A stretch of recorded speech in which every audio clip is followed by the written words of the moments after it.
Madame Samira Beka. Excusez-moi, Madame Audrey Calquier a envoyé une procuration à mon nom, normalement.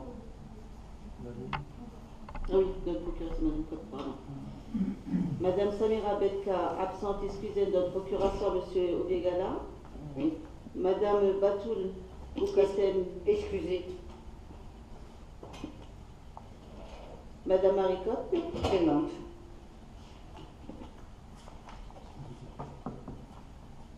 Voilà. L'appel est terminé. Très bien, merci madame. Alors avant de passer à l'ordre du jour, je souhaiterais retirer le point numéro 15 relatif à l'adhésion à une convention constitutive d'un groupement de commandes dans la mesure où la communauté d'agglomération de Forbach va certainement porter ce marché. Y a-t-il des objections? D'accord. Ainsi que le point 20 concernant l'échange sans soult pour lequel nous attendons un positionnement officiel de la SNI, donc là aussi on n'a pas de retour. Et je propose d'ajouter par contre un point relatif à la vente d'un terrain rue des Petites Vosges. Y a-t-il des objections? Vente entre qui et qui, monsieur le maire? En fait, c'est l'association culturelle musulmane du Parc des Vosges. Je vais acheter un petit bout de parking en fait. Pas de souci. Très bien, merci. Donc nous passons au point numéro 1. Adoption des comptes rendus de la séance du Conseil du 20 décembre 2007. Y a-t-il des questions, des objections, des modifications, M. Bigala? Oui, monsieur le maire, nous n'allons pas adopter ce compte rendu. Le dernier point, le point 31, j'avais fait une suggestion, c'était le point qui concerne la désaffectation du groupe scolaire Victor Hugo.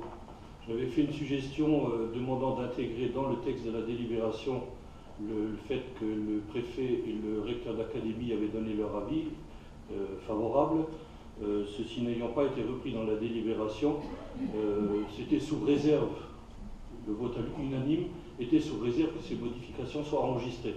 Comme elles n'ont pas été enregistrées, il faudra modifier le compte rendu. Dans ce cas, nous votons contre. Quoi. Nous n'avons pas été écoutés malgré cette suggestion. Donc, votez contre le compte rendu et nous demandons à ce qu'il soit rectifié. Nous ne pouvons pas vous prévaloir d'un vote unanime sur ce point. Très bien. Prenons note et acte. Alors, point numéro 2. Institution et politique, fonctionnement des assemblées. Non, c'est pas celui-là, pardon, excusez, autant pour moi. C'est l'approbation du camp de gestion. Mais il n'y a pas de vote. Ah d'accord, excusez-moi, autant pour moi. Donc on va quand même voter, bien sûr. Le compte rendu. Qu'est-ce qui est contre? Qu'est-ce qui est pour? Voilà. S'abstient. Très bien. Mais je me souviens plus de cette... D'accord. Bon, très bien. Très bien. Point suivant, approbation du compte de gestion. Madame D'Angelo. La parole est à vous.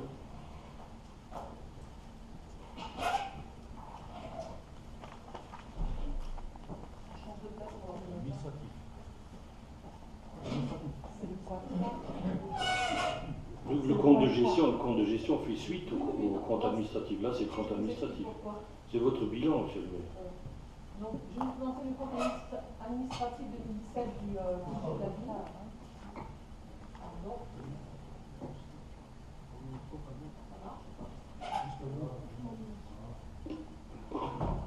Vous m'entendez?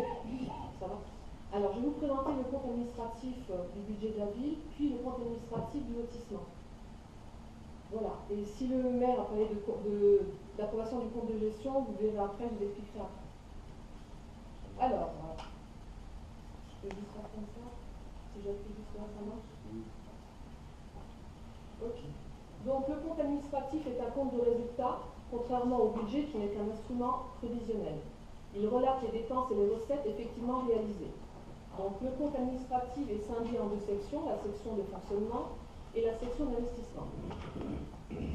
Alors, en fonctionnement. En fonctionnement pour l'année 2017, donc les dépenses s'élèvent à 9 154 728 et les recettes à 10 590 041,26 €, ce qui fait un excédent de 1 435 312,36 €. À cela, il faut rajouter le résultat en terre de 300 000, ce qui fait en fonctionnement un excédent au 31 décembre 2017 de 1 735 312,36 €. Donc, vous avez ici l'affectation du résultat 2017. Donc, il est proposé au conseil municipal d'affecter l'excédent de fonctionnement comme suit. Donc, 1 735 312,36 €. Donc, on mettrait 1 435 312,36 € en investissement sur le compte 1068 qu'on retrouvera au budget prévisionnel 2018 et 300 000 qu'on retrouvera au compte 002 en recette de fonctionnement, toujours pour le budget 2018. En investissement, donc on a un excédent de 695 067,71. À ceci, il faut rajouter donc l'antérieur de 809 184,18. Donc, ce qui fait un résultat de clôture avant les restes à réaliser de 1 504 251,89. Et une fois qu'on a enlevé les restes à recouvrer, donc on a un excédent en investissement de 859 543,89.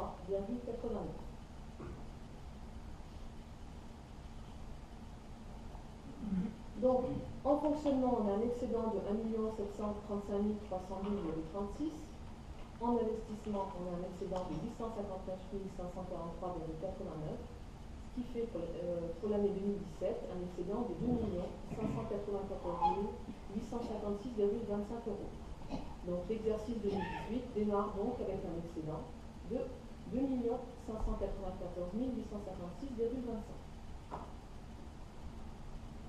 En ce qui concerne l'état de la dette, au 31 décembre 2017, donc on est endetté à hauteur de 6 665 834.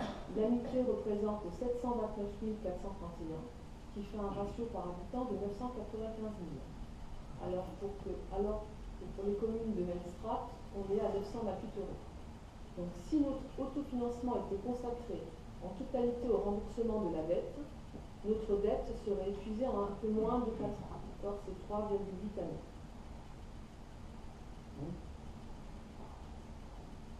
Donc, je vais vous proposer tout de suite le budget annexe de lotissement des chaînes. Donc, en fonctionnement, il n'y a rien, c'est une écriture comptable. En investissement, donc nous avons dépensé 258 466,81. C'est en fait l'avance sur travaux que la ville a versé donc au lotissement des chaînes.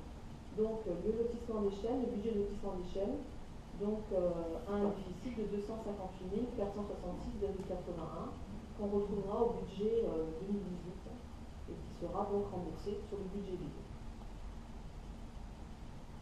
Voilà. Y a-t-il des questions? Je m'arrête là volontairement pour passer après aux délibérations, c'est pour ça. Monsieur Bigala, L'honneur aux dames, madame. comme vous le souhaitez. D'accord. À la commission, vous m'avez dit que les remarques que j'avais faites allaient être portées. Je ne vois rien sur les lignes en dépenses de fonctionnement que j'ai faites. Pas compris. Les remarques avaient été J'ai dit en commission, puisque je n'avais pas adopté les comptes. Déjà parce que je l'avais à peine découvert sur la table, et de deux, j'ai fait certaines réflexions sur certaines lignes. Vous m'avez dit que ça serait noté, mais je ne vois rien dans les délibérations. Vous avez mis que la commission des finances était favorable. On a bien noté que la commission des finances était favorable, oui. Oui, mais moi, non, je me suis abstenue.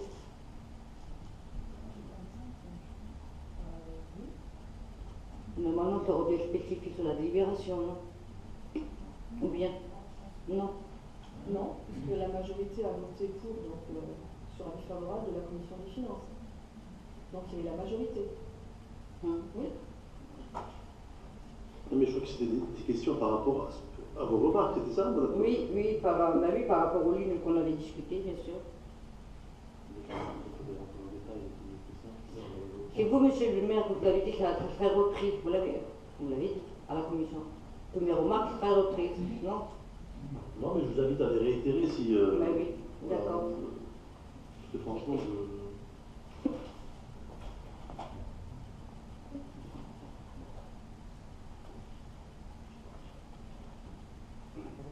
Vous avez des remarques? Vous voulez qu'on reprenne ce que vous avez demandé? Il faudra reprendre point par point. Je pense que mon collègue, peut-être qu'il a les mêmes lignes que moi.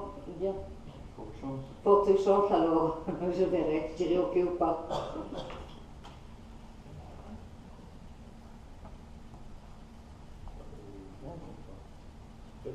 si l'objectif est de reprendre point par point, je dirais que normalement il y a une commission des finances qui statue, qui siège et qui valide. Maintenant, si vous voulez débattre de certains points, écoutez, on veut bien vous entendre, mais en même temps, normalement, voilà, c'est à la commission des finances. Est-ce que vous avez bien répondu, Madame Coq, comme la commission des finances? Oui. Ah, oui, non, j'ai eu mes réponses, vous inquiétez pas. Mais monsieur le maire avait dit que là où j'avais voté certaines lignes, ça serait noté. Mais là, je vois rien. Vous l'avez dit. C'était quoi vos questions, Madame Coq? Moi, je me souviens plus. Sur la dépense de fonctionnement, déjà au niveau du combustible, sur les vêtements, sur la ligne 66-136, les vêtements de travail. oui, mais vous avez bien eu la réponse, Madame Coq. Oui. Ok. Donc je comprends pas ce que vous demandez. Ça fait un détail au niveau ligne par ligne. Ça a été débattu en commission des finances. Monsieur Bigala. Merci. Monsieur Adrien, le micro, s'il vous plaît, si vous voulez faire des remarques. Merci. Excusez-moi, tout à fait, Madame Coq, excusez-moi. Je disais que si ça a été débattu en commission des finances, est-ce qu'il y a lieu d'en redébattre ici en conseil municipal? C'est tout. Voilà. Je ne sais pas si c'est le cas ou pas, si c'est une question. Merci pour cette subtile remarque. Je peux prendre la parole, monsieur le maire. Donc, plusieurs choses. D'abord, l'argument qui vient d'être avancé par monsieur l'adjoint ne tient pas, étant donné qu'une commission n'est saisie uniquement pour débattre sur d'éventuelles questions que les membres de la commission auraient à poser, mais en aucun cas, elle ne saurait être souveraine par rapport au conseil municipal. Donc, ça reste toujours le conseil municipal qui demeure souverain dans les décisions. Donc, votre argument, monsieur Afriad, ne tient pas. Oui, il ne tient pas. Ensuite, Tout dépend comment on voit les choses. Là, aujourd'hui, si c'est des questions, si vous permettez, on a monsieur, eu des la réponses. parole, j'aimerais On a eu des réponses. On va juste laisser M. Bigala terminer, puis après je vous donnerai la parole. D'autant plus que j'ai vu que beaucoup d'adjoints avaient pris des cours sur le débat contradictoire et entre autres on écoute son adversaire quand on a quelque chose avant de parler et de défendre son point de vue. Monsieur le maire, il faudra mettre l'information parce que je n'ai pas suivi. Ben, vous devriez peut-être y aller, M. Afriel. Excusez-moi, ça ne me regarde pas. Je vais suivre vos On va conseils. laisser M. Bigala. Merci. Poser Donc des questions. il reste quand même que le conseil municipal reste souverain et peut très bien demander des éclaircissements entre le moment où la commission a siégé et le moment où chaque conseiller a pris connaissance du compte administratif. Il peut y avoir un certain nombre de réflexions qui ont pu émerger chez chacun et puis sur lesquelles on aimerait bien avoir quelques éclaircissements ou alors expliquer quelques mécanismes comptables comme vous l'avez fait tout à l'heure, Madame l'adjointe, par rapport au budget et par rapport au compte administratif. Effectivement, je suis d'accord avec vous, c'est bien le compte administratif qui est considéré comme étant dans une entreprise le bilan, à savoir donc le résultat réel de ce qui a été concrètement fait pour la commune en termes de dépenses. Le budget, lui, est un acte qui tente à présenter les choses souvent sous un jour meilleur que celui que nous découvrons avec le compte administratif. Et c'est ce que je vais démontrer. Souvenez-vous, l'année dernière, que lorsque vous avez présenté le budget, nous avions voté contre en disant que quelque part le budget n'était pas tout à fait sincère et que pour nous il n'était pas question de vous suivre dans ces égarements. Et quand je fais l'analyse de ce qui est présenté devant nous aujourd'hui, avec cette colonne en particulier budget 2017 et à côté réalisé 2017, je constate quand même, et je vais le prouver, que la sincérité de ce budget que vous présentez tous les ans est sérieusement à remettre en cause. J'en veux pour preuve différentes lignes qui apparaissent avec des différences notoires, et je sais pertinemment que ce mode de fonctionnement permet entre autres de dégager un gros résultat au titre du budget de fonctionnement et donc de l'affecter par la suite sur le budget d'investissement. Et ce mécanisme-là, moi je le désapprouve, je trouve que c'est un système de fonctionnement qui fait qu'on n'est pas clair, ça permet de faire un affichage intéressant vis-à-vis de la population parce que c'est toujours le budget qui est débattu, c'est toujours le budget qui est présenté comme étant l'acte fondateur pour l'année à venir, alors que la réalité tend à démontrer, quand on examine le compte administratif et les résultats, que les objectifs qu'on s'était fixés sont souvent loin d'être atteints. Il y a en particulier des différences notoires sur les dépenses de fonctionnement. Par exemple, quand on affiche en fourniture scolaire 19 367 €, la ligne 60-67, et qu'on en réalise des 7 812, il y a une différence de 12 000 €, d'abord qu'on met de côté, c'est-à-dire c'est ce qui permet... Juste pour ce point-là. Oui. Donc cet argent-là était réservé aux manuels scolaires que les instituts ont encore reporté d'1 an en disant qu'ils n'étaient pas sûrs. Alors que l'année dernière, vous nous avez dit qu'ils voulaient 1 an d'attente. Donc l'argent, on a dû le mettre de côté pour les livres, les manuels scolaires. Même argument que l'année dernière. C'est exactement ce qu'on nous a dit dans les écoles. Donc nous, on prévoit l'argent au budget parce qu'on nous dit oui, on va les acheter. Maintenant, si au niveau des écoles, on n'achète pas les manuels, bah, c'est sûr que l'argent est là. Merci Madame D'Angelo. Madame D'Angelo, tout ce que je dis ne vous concerne pas personnellement. Je pense sincèrement que vous êtes quelqu'un d'honnête, mais il y a autour de vous des gens qui font un travail différent que malheureusement vous êtes obligé de présenter, et j'ai pas l'intention d'aucune façon de vous être désagréable à titre personnel. Donc le point suivant, c'est la ligne 60-68, c'est autres matières et fournitures. Donc on a affiché au budget 26 806 €. On en a dépensé 14 813. Donc ce sont les crédits de fonctionnement pour les écoles. Donc pareil, ça fait partie, on le verra tout à l'heure quand on présentera le débat d'orientation budgétaire, ça fait partie de vos objectifs prioritaires. Les écoles, vous en parlez régulièrement et vous affichez des sommes, vous verrez au DOB, on y reviendra tout à l'heure, qui ne sont pas réalisées dans les faits. Donc crédit de fonctionnement des écoles, moins 12 000 €. Encore une fois, ça permet de mettre 12 000 € de côté et en même temps de faire un affichage plutôt valorisant, comme quoi on fait quelque chose pour les écoles, et dans la réalité, on le réalise qu'à moitié. Vous voulez prendre point par point? Oui, c'est ça, parce qu'après j'ai peur d'oublier. Je vous en prie. Donc au niveau des écoles, au niveau des fournitures, on a fait des normes d'économie parce qu'on a enlevé déjà tout le papier et on a mis des... comment ça s'appelle? Les sèche-mains. Voilà, les sèche-mains électriques. Donc là, ça nous a permis de faire des économies. Au niveau de toutes les fournitures scolaires, donc on a demandé à chaque école de faire attention au niveau des photocopies, ce qui a été respecté. Donc c'est vrai qu'on a réussi à faire des économies de ce côté-là par rapport à tout ce qu'on leur fournit, et comme produits d'entretien, et comme fournitures scolaires. Alors nous verrons après, Madame D'Angelo, lorsque vous présenterez le DOB, si cette réalité que vous nous présentez aujourd'hui figure et est transmise dans le DOB. Moi, autant que je me souvienne, pour la lecture que j'ai eue du DOB, je me retrouve à peu près avec les mêmes chiffres annoncés que l'année dernière. Donc, et ensuite sur l'argument que vous développez, qui est tout à fait recevable, c'est quand même pas tombé comme ça de la piste de Jupiter. C'est-à-dire que l'année dernière, quand on a rédigé le DOB, à mon sens, cet objectif-là, qui était de réaliser des économies, était déjà inscrit quelque part et figurait déjà dans les objectifs. Dites que non, d'accord, n'empêche. Ensuite, on a la ligne 615-221, les bâtiments publics. Nous avons là, qu'est-ce qu'il y a? Les bâtiments communaux. Donc 134 500 € affichés au budget. Réalisé 126 000 €. Une différence de 8 000 €. C'est pas énorme, mais c'est toujours 8 000 € qui sont mis de côté. Au terme de la maintenance, 61-56. 138 000 € 688 affichés, 120 000 réalisés. Encore une fois, 18 000 € qu'on peut mettre dans la cagnotte. Les frais d'acte et de contentieux, là c'est l'inverse. On passe de 18 000 à 45 890. Bon, ça me laisse supposer qu'il y a quand même des affaires en justice et que ça nous coûte beaucoup d'argent. Le 62-38, en point divers, j'aimerais bien avoir des explications. C'est-à-dire qu'on avait prévu au budget 16 250 et on a dépensé 25 049.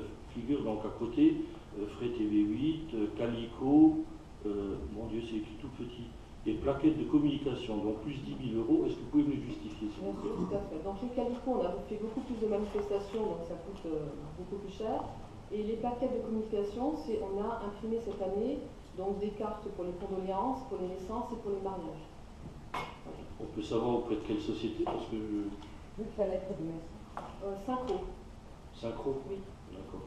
Qui s'appelait comment avant? Pardon? On a un marché avec Synchro. Un marché à bon de commande? Un marché officiel, un marché public. Oui. Ouais. Quel On montant? avait déjà débattu sur ce sujet l'année dernière. Quel montant? Je ne sais plus, moi, je sais pas comment. C'est le marché du bulletin municipal. C'est le marché du bulletin Oui, oui, municipal. c'est exactement la même société. Parce qu'on retrouve, on va retrouver tout à l'heure le bulletin municipal aussi. Donc il y a deux lignes pour le même marché. Oui. Donc ça peut expliquer pourquoi je m'y retrouve pas. Parce que Merci. vous avez le bulletin municipal et vous avez également la lettre du maire Oui. qui est publiée. D'accord. Ensuite, la 62-876, remboursement au GFP de rattachement, et il y a frais de mutualisation, 37 096. Alors est-ce qu'il s'agit de la mutualisation de l'informatique? Oui. Tout à fait, c'est ça. Donc c'est intéressant parce que si je divise les 37 000 euros 96, les 37 000 euros, par 526 qui est le prix de revient en théorie d'un PC dans le cadre de la mutualisation, j'arrive à 70 PC. Or l'étude qui avait été faite parlait de 146 PC pour la commune. Donc il n'y aurait que la moitié qui soit prise en charge par la mutualisation, et que deviennent les 70 autres PC? Je vais revenir sur la mutualisation informatique parce que c'est un vrai débat que nous avions eu l'année dernière où effectivement vous faisiez allusion à de fausses économies en transférant du personnel, des compétences à l'intercommunalité. Et depuis moi, je crois que vous avez répondu qu'on pourra faire un point l'année prochaine, donc on nous dit ça. Ce soir, effectivement, nous allons pouvoir débattre. Alors, en ce qui concerne cette ligne 8, les 37 000 euros correspondent en fait aux charges de personnel. En fait, c'est le coût, si vous voulez, effectivement, le coût que la ville paye à l'Interco pour finalement les 2 personnes transférées et le renouvellement du matériel dans tous les 5 ans, ce Bégal. Sachant qu'une personne coûte en moyenne entre 25 et 35 000 en fonction des qualités et des compétences. On avait c'était 68 000 euros à l'époque, je vous l'avais dit, pour les 2 salaires des 2 techniciens que nous avions transférés, sans compter les investissements et le coût de fonctionnement de tout le service informatique que nous avions en intra. Aujourd'hui, vous voyez bien qu'il y a une vraie différence et que finalement la mutualisation des services informatiques a été bénéfique pour la ville de Bérène à hauteur, à mon avis, de au moins 100 000 euros. Oui. Voilà. Moi, la différence, je ne la vois pas là, monsieur le ministre. La différence, je vois que un PC nous coûte, avec la mutualisation, 526 euros. Oui, mais vous avez les charges de personnel aussi. Les charges de personnel plus le PC, on est d'accord. Ouais. Par contre, si je rapporte le montant de 37 000 euros et que je divise par le prix d'un PC, charges comprises, etc., j'arrive à 70 PC. L'étude parlait de 146 PC. Il manque 70 ordinateurs. Ils sont passés où? Alors, bien sûr, Ils ne sont pas rentrés dans la mutualisation. vous oubliez les serveurs, également des serveurs. Par contre, l'étude qui a été réalisée par un cabinet indépendant, effectivement, faisait apparaître un certain nombre d'ordinateurs pour la ville de Bérène, mais qui en fait étaient jugés sur un parc qui était surdimensionné avec des ordinateurs qui n'étaient même plus utilisés. Et en fait, nous étions à plus de 140 ordinateurs, pour donner des chiffres réels. Donc nous, lorsque nous avions vu le chiffre total des ordinateurs, ça va, Gunther? Lorsque nous avons vu le chiffre total, nous avons fait une étude en interne, et finalement il s'est avéré qu'il n'y avait pas plus de 100 ordinateurs, dont en fait un certain nombre, je crois 35, qui étaient affectés aux écoles. Voilà. Étant donné que la ville avait lancé un dispositif de développement de tablettes numériques pour les écoles, nous avons retiré les tablettes numériques des écoles et nous sommes arrivés à 65 ordinateurs pour la ville de Bérène, M. Bégala. Donc aujourd'hui, la ville de Bérène contribue à hauteur de 65 ordinateurs. Maintenant, j'en ai parlé d'ailleurs, et vous étiez présent au conseil communautaire du mois de décembre, je crois, où j'avais fait allusion justement. Vous avez simplement félicité M. Licata, vous n'avez pas fait allusion au nombre d'ordinateurs.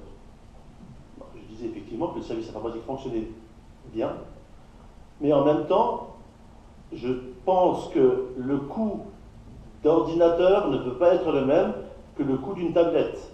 Donc j'ai demandé au service informatique, notamment à leurs responsables, de revoir le coût des tablettes informatiques et à ce moment-là, on pourra éventuellement jouer le jeu également pour les écoles avec les tablettes informatiques. Sachant qu'une tablette informatique est utilisée 2 à 3 heures par semaine, alors qu'un PC dans un service administratif est utilisé en moyenne 35 heures. Donc je pense que cotiser 526 € pour une tablette 2 heures par semaine, c'est-à-dire une centaine d'heures par an, c'était cher payé. Donc nous avons souhaité retirer des tablettes du marché informatique, ce qui n'a pas posé de problème du tout au niveau de l'intercommunalité. Voilà, c'était pour l'explication. Mais pour en finir, en termes de coûts financiers, ben vous voyez très bien qu'on fait de vraies économies. Je suis toujours pas convaincu. D'ailleurs, j'ai jamais été convaincu par cette mutualisation, et ce n'est pas ces arguments-là qui vont me convaincre. Moi, ce que je constate, c'est que, vous avez retiré les tablettes numériques, c'est-à-dire ce sont les écoles, vous ne parlez que des tablettes, mais il y a certainement aussi des PC. Vous avez retiré les PC des écoles, donc quelque part au départ, vous n'avez pas respecté, vous n'avez pas suivi le jeu qui était proposé, c'est-à-dire que quand on parle de mutualisation, on mutualise tout. Moi, je n'ai jamais entendu l'argument que vous avancez aujourd'hui, c'est-à-dire ni à la communauté d'agglo, ni autour de cette table. C'est-à-dire c'est un nouvel argument, vous venez de dire que les écoles, vous ne les avez pas intégrées à la mutualisation. Ensuite, le deuxième point, c'est que ce que je constate, c'est que en fait, la communauté d'agglomération va augmenter la participation par ordinateur de 20%. Et je me demande quelque part si, en ne jouant pas le jeu depuis le début, vous n'avez pas contribué à cette inflation au niveau du montant de ce qui va être facturé par ordinateur. C'est-à-dire que si on avait intégré les 140 éléments qui étaient prévus dans l'étude directement dans la mutualisation, peut-être qu'on n'en serait pas aujourd'hui à augmenter de 20% la participation par ordinateur. Donc moi, vous n'arrivez pas à me convaincre avec l'argument que vous avancez. Au contraire, je pense que c'est amener quelque part une preuve que, en ne jouant pas le jeu, vous pénalisez la majorité des communes qui ont choisi d'opter pour cette mutualisation. Je pense que quand on mutualise sur un ensemble. On ne peut pas faire sa propre cuisine ou faire ses propres courses ou sa propre politique de mutualisation. Vous l'avez défendu à la communauté d'agglomération, j'ai toujours été contre, j'ai jamais entendu à aucun moment de la part de personnes qu'il n'y aurait qu'une seule partie du parc informatique qui serait intégrée dans la mutualisation. L'argument que vous avancez ce soir, monsieur le maire, c'est la première fois que je l'entends. Je suis ravi de vous en informer. Et en même temps, je peux vous dire que d'autres communes n'ont pas donné les services des écoles à la mutualisation du service intercommunalité.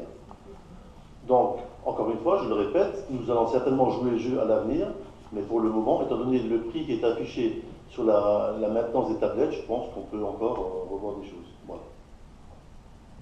Dans le monsieur le maire, on en reparlera l'année prochaine. Nous avons ensuite, sur les rémunérations du personnel, la ligne 6411.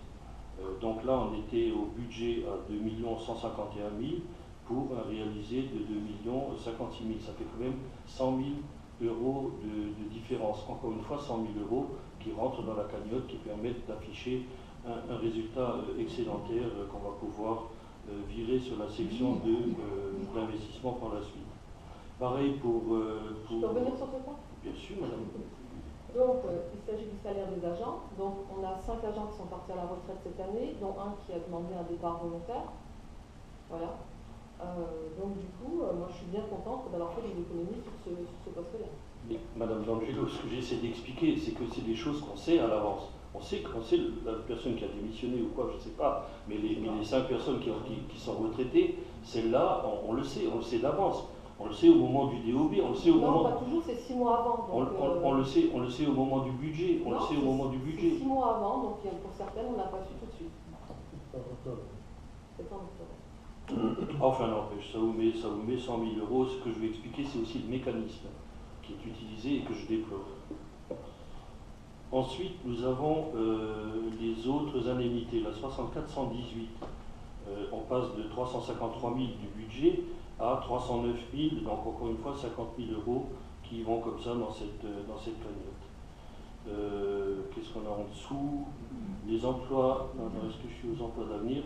On est toujours dans la rémunération, la 64-131, 186 000 au budget, un réalisé de 144 000, ça fait encore une fois 40 000 dans la cagnotte. Parce qu'on a quelqu'un qui a démissionné. Pourquoi ça donne lieu à deux lignes? Ben, c'est des contractuels. Non mais, donc l'argument ne compte pas tout à l'heure sur les rémunérations générales. Vous disiez il y a 5 départs à la retraite et une démission. Non, un départ volontaire. Ah, et ça c'est une démission. Oui. D'accord. Ok. Merci, excusez-moi.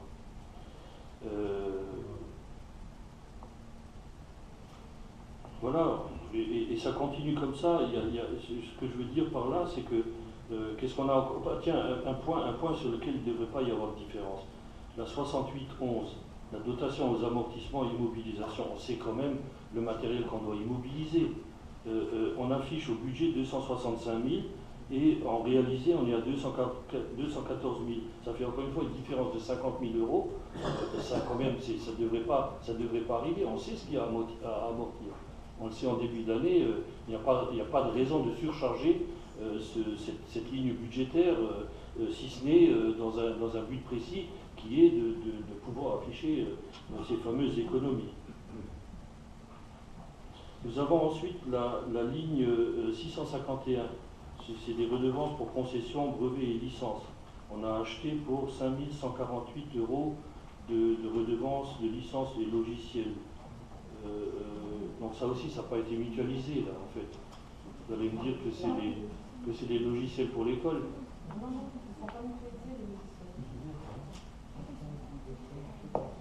Le logiciel est assez vite.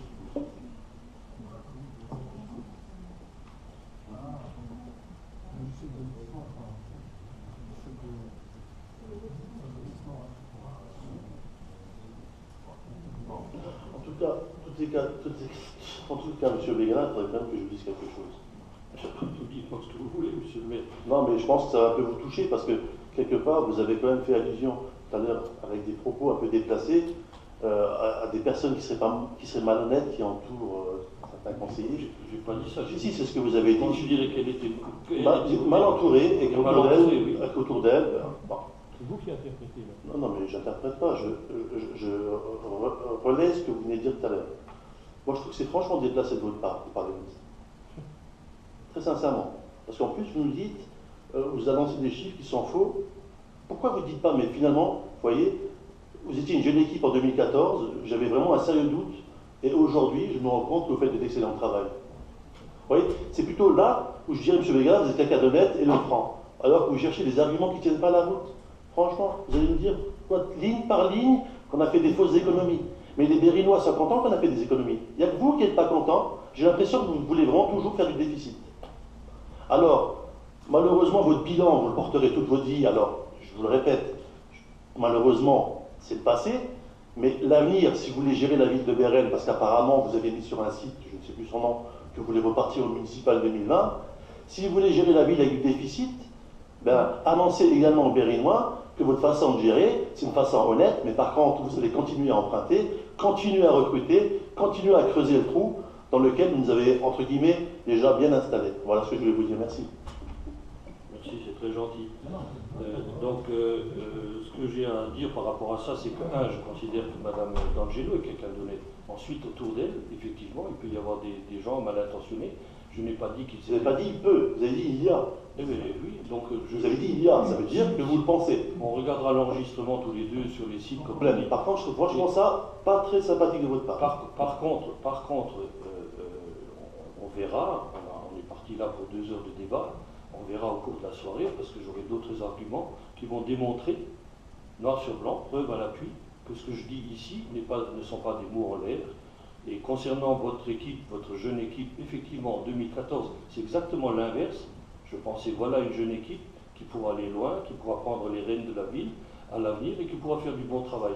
Or, je me rends compte aujourd'hui que vous mettez de plus en plus souvent la charrue avant les bœufs, que vous faites de plus en plus d'erreurs et que vous pensez que vous êtes sur un toboggan qui va vous permettre de glisser comme ça, je ne sais où, mais que moi je désapprouve totalement. Et si au début, rappelez-vous, c'est pas ce que vous avez nous dit, votions, si au début, vous avez dit votre jeune apprentissage va nous faire perdre du temps. Si, rappelez-vous, au début, je votais, et mes collègues avec moi, les budgets que vous présentiez pendant 2 années consécutives, c'est au bout de la 3e année que vous avez commencé à déraper. Donc, merci pour ces arguments, merci pour les gentillesses. Je vous en sortirai 2-3 aussi tout à l'heure. Maintenant que le débat est ouvert et puis que le décor est planté, ça me soulage un petit peu le cœur, parce que moi aussi j'ai des vérités à vous dire. Concernant la ligne 6745, les subventions aux personnes de droit privé, donc c'est la motivation pour les entreprises de pouvoir bénéficier des 6 000 € en cas d'investissement. Donc on a prévu au budget, 20 000 €. Oui, ça a été changé, ça a été changé de compte, ça a été mis en investissement. D'accord. Voilà, c'est plus clair. Donc, vous voyez par exemple ça, dans la ligne d'explication, dans les observations, au lieu de mettre soutien au commerce, on aurait pu mettre transférer en investissement par exemple. D'ailleurs à ce titre, il serait peut-être intéressant de ne pas tenir compte uniquement des investissements immobiliers, mais de toute forme d'investissement pour les entreprises. Une entreprise de prestation de services n'a pas forcément besoin sur la commune de murs. La plupart du temps, leurs sièges sociaux se trouvent au domicile des patrons, chez les petits artisans, alors qu'ils ont peut-être des gros investissements à faire en termes de machines, et au lieu uniquement de mettre le dossier de subvention sur des termes d'investissement immobilier, il serait peut-être intéressant de mettre également les investissements, tous les investissements en particulier pour les grosses machines ou les machines qui sont onéreuses. Il y a une suggestion, donc vous pouvez éventuellement tenir compte si vous le souhaitez. À savoir, si vous parlez de l'accompagnement au FISAC par ex-FISAC, je rappelle que c'était justement notre équipe qui l'a installé en 2014, alors qu'avant elle n'existait pas, cette forme d'accompagnement, et que justement le règlement stipule que c'est le développement du commerce et de l'artisanat intramuros qui doit être favorisé. Et ce règlement-là, il est aussi validé par le Grand Est et par l'intercommunalité, donc ce n'est pas forcément la ville de Bérel qui pourra décider de changer ou pas le règlement, ça ne se passera pas forcément aussi simplement. Je vais transmettre le message. Non, je vais transmettre le message, mais ce n'est pas l'objet en fait de ce genre d'accompagnement. Oui, mais le problème de l'emploi et le problème du fonctionnement des entreprises, il est global. Il ne concerne pas uniquement la ville de Bérel.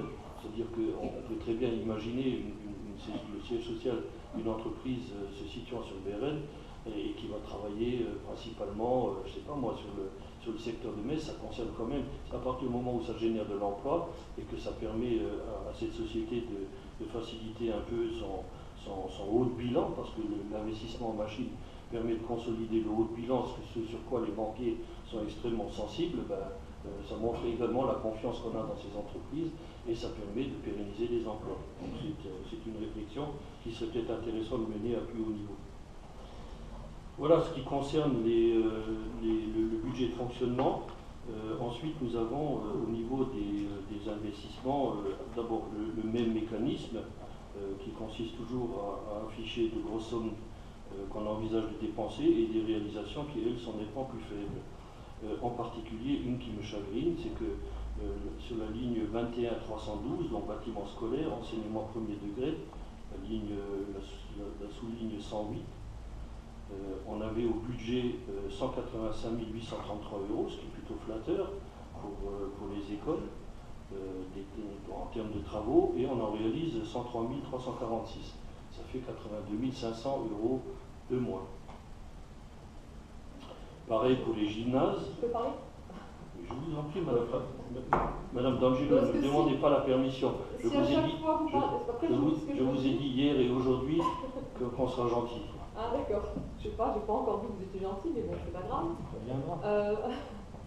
Donc on a fait beaucoup aussi de travaux en régie, voilà, donc ça nous a coûté moins cher. Alors, je suis un peu désolé parce que quand je regarde, alors il faut revenir aux recettes de fonctionnement, aux dépenses de fonctionnement.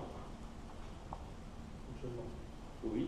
Alors je retrouve pas les travaux en régie, mais les travaux en régie également non. Les travaux en régie, c'est l'achat Voilà. de matériel. C'est la 722 en recettes de fonctionnement.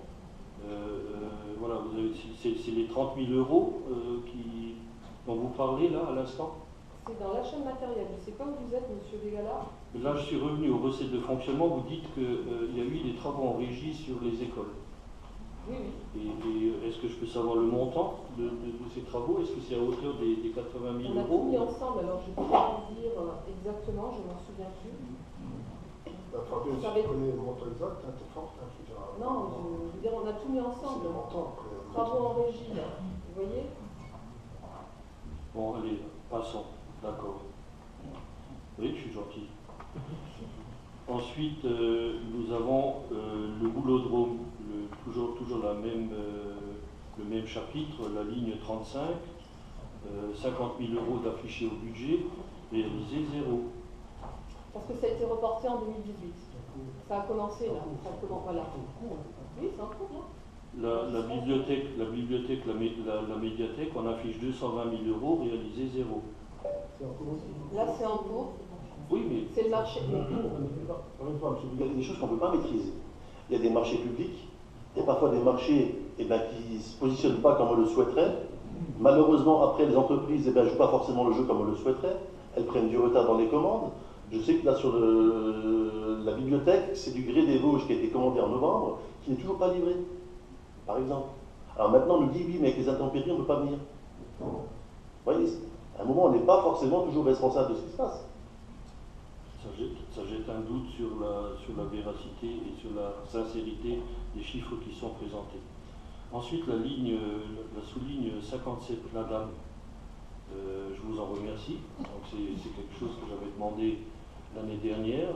J'avais demandé à ce que les dépenses réalisées par la commune dans le cadre de l'agenda en faveur des personnes à mobilité réduite figurent sur le compte administratif. Le travail a été fait.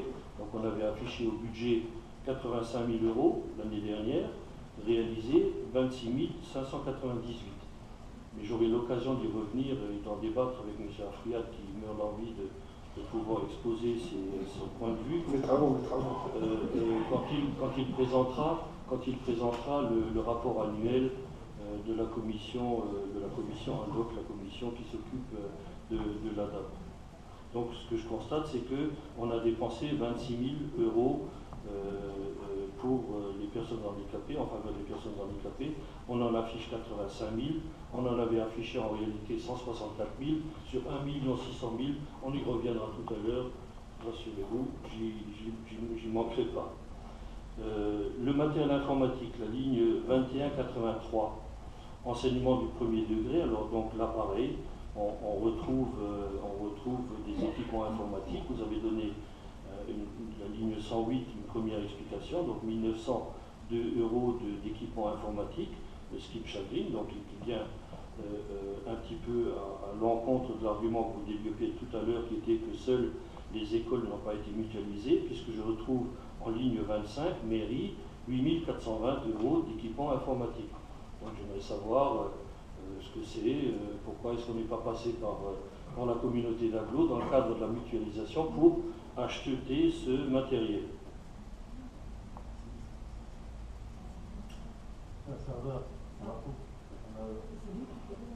C'est le serveur et on est obligé de le payer, il n'est pas mutualisé le serveur. Tout n'est pas mutualisé dans l'informatique. D'ailleurs, je vous invite à lire le règlement de la mutualisation informatique. Oui, ne vous inquiétez pas, pour moi, je lis beaucoup, je m'en souviens. Et donc, par contre, il n'y avait rien de prévu au budget. Vous pouvez m'expliquer ça, un serveur, ça ne se remplace pas comme ça se programme. On a eu des soucis avec le serveur, il faut y remplacer. Je vous donne un exemple. Je vais vous donner un exemple. Lorsque l'année dernière, vous m'avez interpellé justement sur ne pas envoyer l'informatique à Forbach, vous disiez que nous étions à la pointe de la technologie sur BRN et que tout notre système informatique était aujourd'hui une référence, même sur le territoire. Jusque-là, je pense que je suis sur la bonne voie. Par contre, je vais vous annoncer quelque chose. D'après vous, il a été racheté combien le parc informatique, M. Ligala? Nous qui sommes la référence informatique, d'après vous, qui disait beaucoup. Monsieur le maire, c'est vous le maire, c'est 11 000 euros. Alors je vous réponds 11 000 euros. Et moi, l'opposition, c'est moi qui pose les questions. Non, mais moi je vous réponds aussi. 11 000 euros. Vous voyez, donc pour une commune qui est la référence en informatique dans le secteur, 11 000 euros en termes de rachat patrimoine informatique. Alors quand moi j'ai appris ça, je dis franchement, je n'étais pas très heureux, quoi. Je m'attendais à des sommes beaucoup plus importantes. Voilà. Je voulais aussi vous le dire. Je sais pas, dans cette l'étude quelque part, elle a dû taper à côté complètement, ou on ne lui a pas tout dit. Hein, ou on a mal argumenté lors de l'audition, ou mal informé l'auditeur.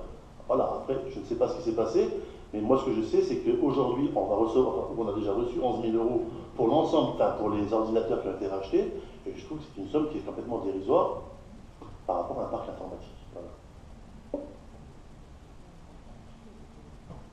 Le dernier point sur lequel je voudrais avoir des éclaircissements, c'est le 2315, installation matérielle et outillage technique, la sous-ligne 47, Zacleur de Ville. On avait prévu 26 000 euros au budget, on en dépense 73 000. En explication, on nous met contrat de mandat SEBL. Là aussi, c'est quelque chose qu'on n'a pas pu anticiper.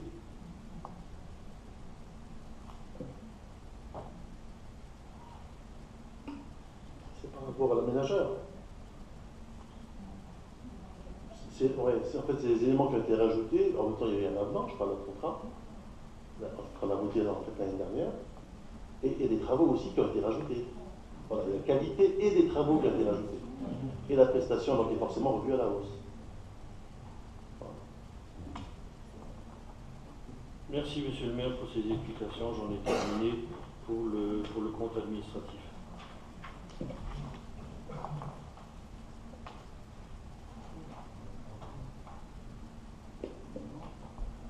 Je vais vous présenter maintenant le compte de gestion. Alors, les écritures reprises dans le compte administratif correspondent exactement aux opérations enregistrées par le comptable. Le compte de gestion visé et certifié conforme par l'ordinateur n'appelle aucune réserve. Donc, si on pouvait passer déjà au vote du compte de gestion pour le budget ville. J'ai un peu changé l'ordre des délibérations pour que M. le maire n'ait pas besoin de sortir deux fois tout à l'heure quand on va voter le compte administratif. Vous avez raison, emménagez-le.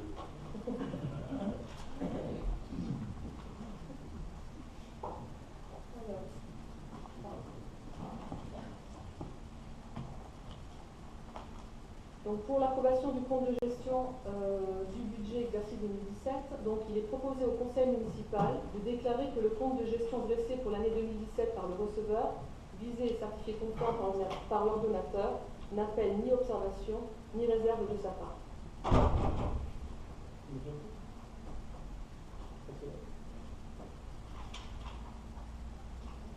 Qui est-ce qui est contre? Donc vous voulez voter le compte de gestion avant le compte administratif? Oui. D'accord. De toute façon, on ne s'oppose pas au vote du compte de gestion. Il reflète fidèlement le compte administratif. Nous, avec quoi nous ne sommes pas d'accord, c'est le compte administratif. Donc on votera favorablement le compte de gestion. On ne remet pas en cause le travail du trésorier.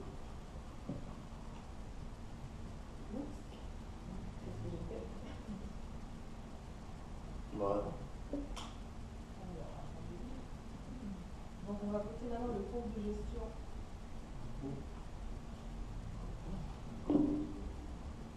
Madame D'Angelo, vous avez un accord de principe de notre part sur les comptes de gestion. C'est-à-dire que si le compte de gestion, même si le compte administratif du lotissement n'a pas été présenté, si le compte de gestion formule les mêmes remarques, nous ne voterons pas contre. Donc ça vous fait gagner du temps. D'accord, très Voilà. bien. Donc il est proposé au conseil municipal de déclarer que le compte de gestion du budget annexe lotissement Les Chênes, dressé pour l'année 2017, par le receveur visé et certifié conforme par l'ordonnateur, n'appelle ni observation ni réserve de sa part.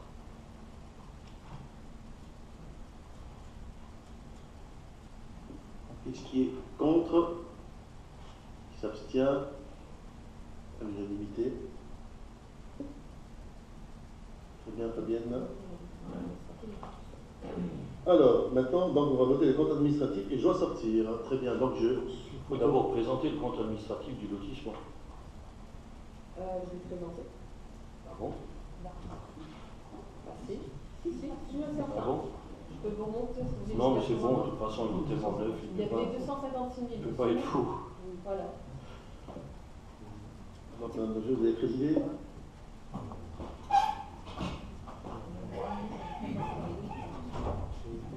Passer à la délibération.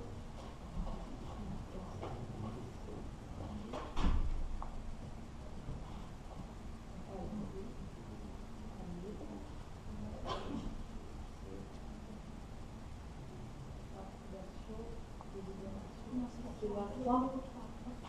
Ok.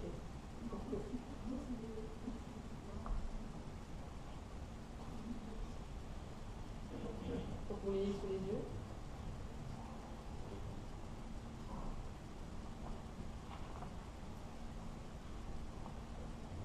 Donc, il est proposé au conseil municipal d'approuver le compte administratif 2017, lequel peut se résumer de la manière suivante.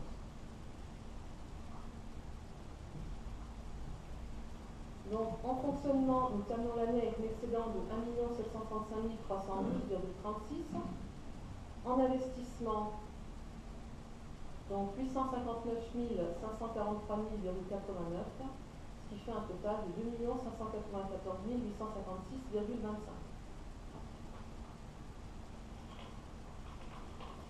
Donc on va passer au vote. Donc qui est contre? Donc nous sommes contre le compte administratif général pour les raisons évoquées tout à l'heure. Nous estimons que par rapport au budget, les résultats, le budget n'étant pas sincère, les résultats tentent à le prouver, mais ce qui nous déplaît, c'est qu'on manque d'informations sur certaines lignes et que en fait ça reflète une mécanique que nous déplorons. Par contre, nous voterons favorablement en faveur du compte administratif du lotissement. Très bien, donc on passe au budget du lotissement. Donc il est proposé au conseil municipal de fixer comme suit les résultats. Pardon, je ne vais pas rentrer dans la bonne fois. Si. Les résultats des différentes sections budgétaires. C'est celle-ci que vous voyez, oui, c'est vous. Pardon. Donc en fonctionnement, il n'y a rien bien sûr. En investissement, donc on a un déficit de 258 466,81. Donc on peut passer au vote. Donc qui est contre? Qui s'abstient? Merci beaucoup.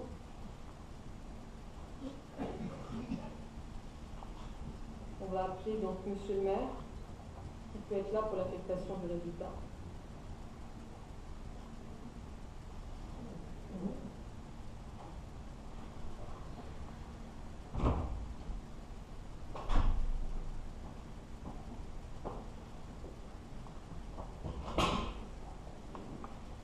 Donc, On va passer à l'affectation. Donc comme je vais rentrer dans PowerPoint tout à l'heure, ça va un peu trop loin là. Vous voyez ou pas, je ne sais pas. Donc il est proposé au conseil municipal d'affecter le résultat de fonctionnement de l'exercice 2017 comme suit.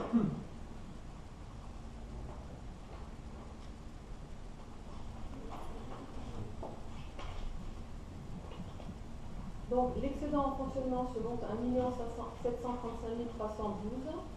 Donc en investissement, on va mettre 1 85 395 plus 349 917 et 300 000 en fonctionnement qu'on retrouvera sur le compte 002 lors du budget 2018.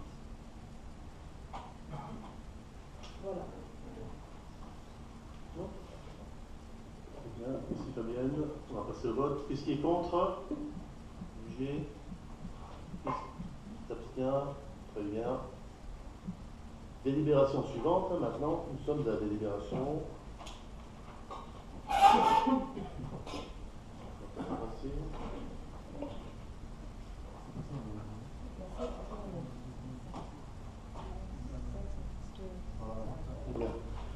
Délibération numéro 7, mise aux finances, décision budgétaire. Madame D'Angelo, vous avez la parole. Il s'agit de la modification du prix de vente de l'ensemble des terrains du lotissement communal. Non, c'est pas ça.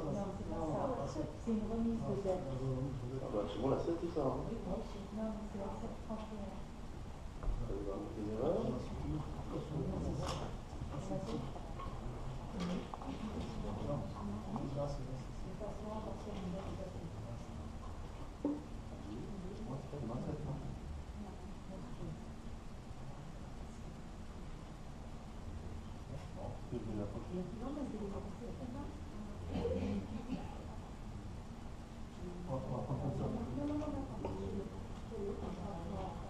Très bien. Autant pour moi, effacement partiel d'une dette locative. Madame D'Angelo, vous avez la parole.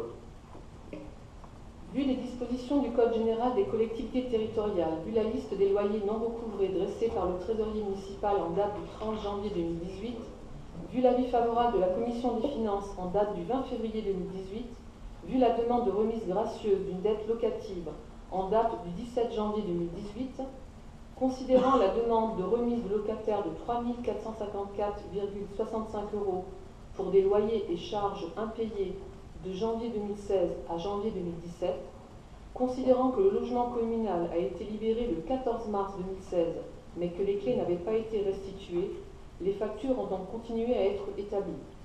Considérant que le locataire ayant régularisé la situation le 13 mars 2017 souhaiterait un effacement de sa dette, il est proposé au conseil municipal d'accorder à titre exceptionnel la remise gracieuse partielle de la dette à hauteur de 2 303,10 € et d'imputer la somme de 2 303,10 € au compte 673 020. De demander aux redevables de régler la différence, soit 1151,55, directement auprès de la trésorerie de Forbach dans les meilleurs délais. Madame D'Angelo, est-il des questions? Pas de questions. Très bien. Qu'est-ce qui est contre? Qui s'abstient? Merci. Délibération suivante. Alors moi j'ai un problème de classement dans mes délibérations.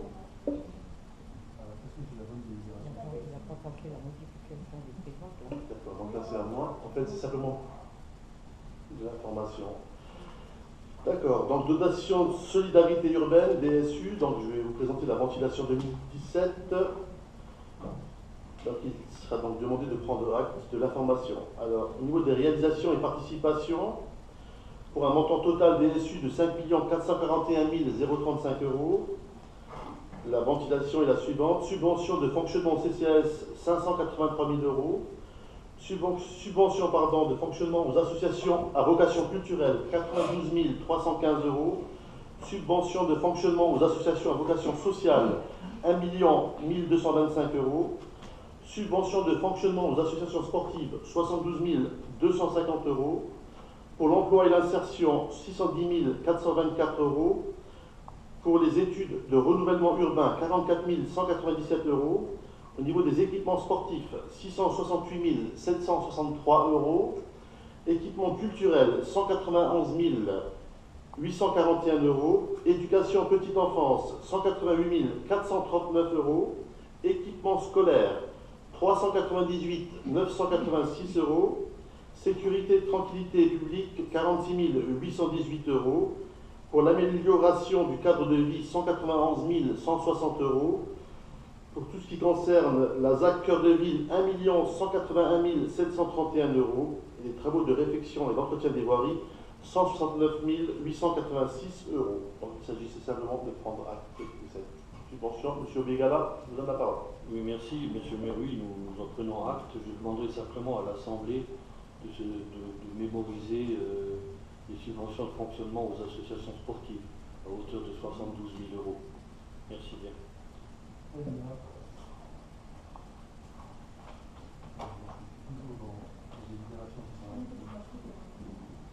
Alors, comité de jumelage, on est bon. Voilà, c'est bien. Merci. Vie associative, attribution d'une avance sur subvention au comité de jumelage. Je passe la parole à Madame D'Angelo.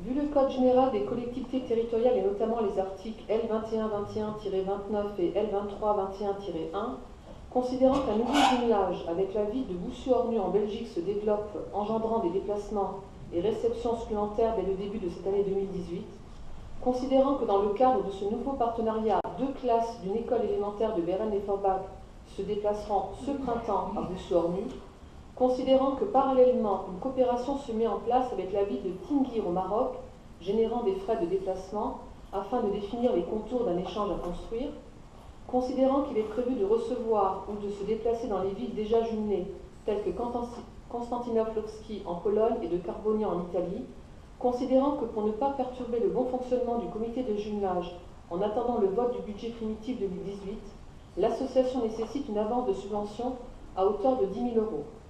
Considérant l'importance du rôle des associations culturelles pour la vie locale, considérant que le vote du budget aura lieu au printemps 2018, le conseil municipal décidera du montant annuel de la dotation pour l'année en cours, diminué du montant déjà versé au titre de l'avance. Il est proposé au conseil municipal d'autoriser le versement d'une avance sur subvention au comité de jumelage à hauteur de 10 000 € et d'autoriser M. le maire à signer les documents relatifs à ce versement et de voter les crédits suffisants au budget primitif 2018. Merci Fabienne.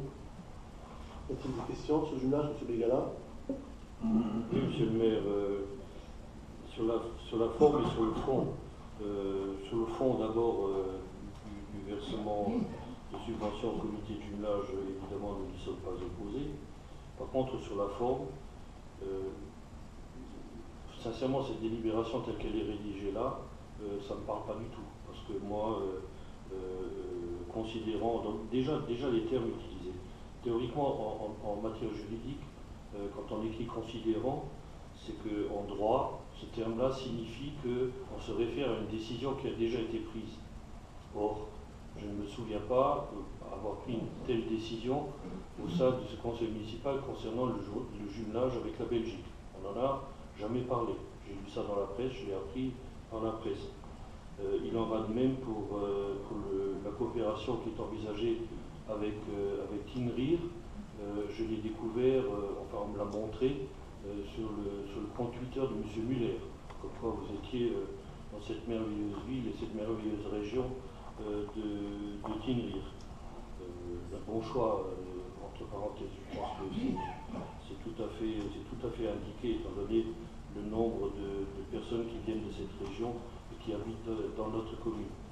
Par contre, ce que je déplore totalement, c'est de découvrir comme ça, de manière insidieuse, par la petite porte, comme quoi on fait des jumelages avec la Belgique, on envisage des coopérations avec le Maroc, alors que ça aurait pu nous permettre d'avoir ici des débats pour le moins intéressants quant au choix, quant à ce qu'on envisage de réaliser réellement, est-ce que les enfants vont y aller, qu'est-ce qui est prévu, etc.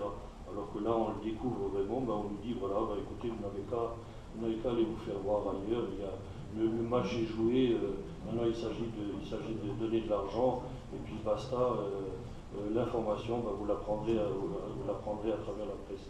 Donc ça, je le déplore, je trouve même que c'est une façon de fonctionner qui concerne encore une fois à mettre la charrue avant les bœufs et de ne pas respecter votre propre conseil municipal, monsieur le maire. Donc nous ne voterons pas contre cette délibération parce que sous le fond, nous sommes d'accord. Par contre, dans la forme, je ne vois pas pourquoi ça vous amuse, mais bon. Par contre, dans la forme, je trouve que cette délibération est entachée de mépris, voire d'illégalité.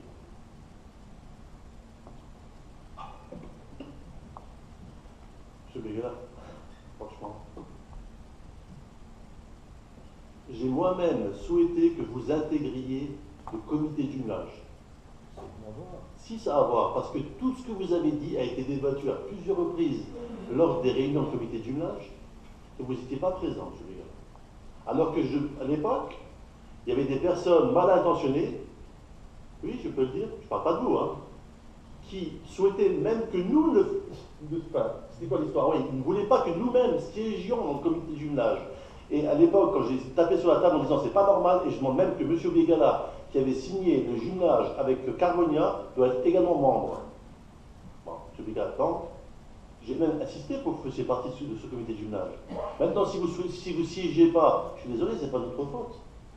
Par contre, aussi, dans cette histoire de jumelage, je crois savoir que vous, lorsque vous avez fait le jumelage avec Carbonia, vous n'avez pas passé de délibération. Monsieur Thibault, lorsqu'il a Vous croyez savoir, jumelé monsieur le maire, avec c'est la pas une Pologne, preuve, hein. non, mais vous n'avez pas débattu des sujets en conseil municipal. Vous en avez débattu au comité de jumelage. Nous, ce soir, nous faisons encore preuve d'ouverture en vous disant, voilà, on va passer une délibération pour justement vous dire officiellement, on va jumeler Beren avec Boussu-Ornu. Donc, franchement, il y a des choses que vous dites, parfois, moi j'ai du mal à vous saisir. Hein. Ça, j'ai déjà remarqué. Oui. Madame Kopp? Alors, monsieur le maire, moi je vais en rajouter une autre, alors peut-être que ça ne va pas vous plaire. On est à combien de jumelages? À combien de villes? Combien? 4. Carbonia, Belgique, Pologne. Non, la Belgique, c'est pas terminé encore. Hein. Oui, non, mais laissez-moi faire. Alors, on a déjà 4 pays. On est bien d'accord. Non, la Belgique ne compte pas encore. La Sardaigne, la Pologne, La Belgique, c'est pas fait encore. La Belgique, ça va? Ah, c'est pas ça. ça va se faire.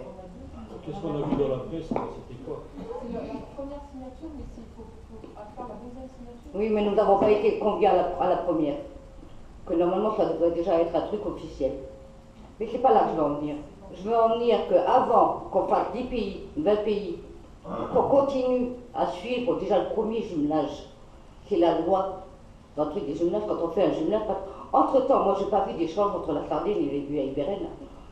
Entre les enfants, il y a, vous me laissez terminer s'il vous plaît, monsieur Muller, parce qu'il y avait des échanges qui sont prévus sur les actes, échanges scolaires, échanges chez les personnes âgées. Moi, je n'ai rien vu. En ce moment, tout ce que je vois, ce sont que des banquets. Que des banquets, que des soirées, que des repas. C'est tout ce que je vois. Je ne vois aucun échange entre la commune de Beren, ou que ce soit avec la commune de Calvogne, ou que ce soit avec la commune de Pologne. Et ce qui est marqué dans les décrets, ça ne s'est pas fait. Il n'y a pas eu d'échange avec les enfants et ni avec les personnes âgées. Ce qui est marqué dans les documents. Et ne me dites pas le contraire, monsieur Muller. Après, je te donne la parole. Mamie, juste te dire deux choses. Comme dirait M. Begala, sur la forme, vous avez raison. Sur la forme, oui, parce qu'il y a des décrets, il y a des choses qui sont écrites, il y a un règlement. Et en même temps, Madame Kopp, vous savez que je suis d'origine italienne comme vous, très attaché à ce pays, et j'ai d'ailleurs eu la chance de visiter Carbonia, où j'ai été féliciter la mairesse qui venait d'être élue. Voilà, donc M. Begala a ouvert une porte. Malheureusement, parce qu'apparemment, avant, il y avait un maire d'une étiquette qui était plutôt portée centre-gauche, je pense, avec qui on avait d'excellents rapports. M. Begala, vous l'avez connu, je me souviens plus du nom du maire. Monsieur Kerky. Voilà. L'extrême droite est arrivée au pouvoir à Carbonia et aujourd'hui, on n'a aucun sang ni lumière de cette commune. Pourtant, je vous dis, on a essayé, nous avons même envoyé des personnes qui habitent à Beren et qui ont également une résidence à Carbonia pour voir ce qui se passe et on n'arrive pas à avoir des retours. Donc vous ne pouvez pas dire ce que vous dites. Nous avons joué le jeu du jumelage avec Carbonia. Bien au contraire, on a même été la féliciter, cette dame. Mais aujourd'hui, si on n'a pas de retour, malheureusement, vous voulez qu'on fasse quoi? Dites-moi, vous voulez qu'on fasse quoi? Mais c'est bien marqué dans les échanges, des traités, des échanges entre les deux. Mais les portes sont fermées, les téléphones sont éteints. C'est compliqué, Madame Kopp. Vous savez, on a passé une fois, en un mois, essayé de passer une quinzaine de coups de fil là-bas, on n'a eu aucune réponse. On va passer de service en service, de bureau en bureau. Vous savez très bien qui c'est qui, une personne qui est membre du Cercle Sainte était là-bas encore cet été. Depuis, on n'a plus de nouvelles. À chaque fois qu'on écrit, on n'a pas de réponse. On téléphone là-bas, on n'a pas de réponse. Vous le savez très bien.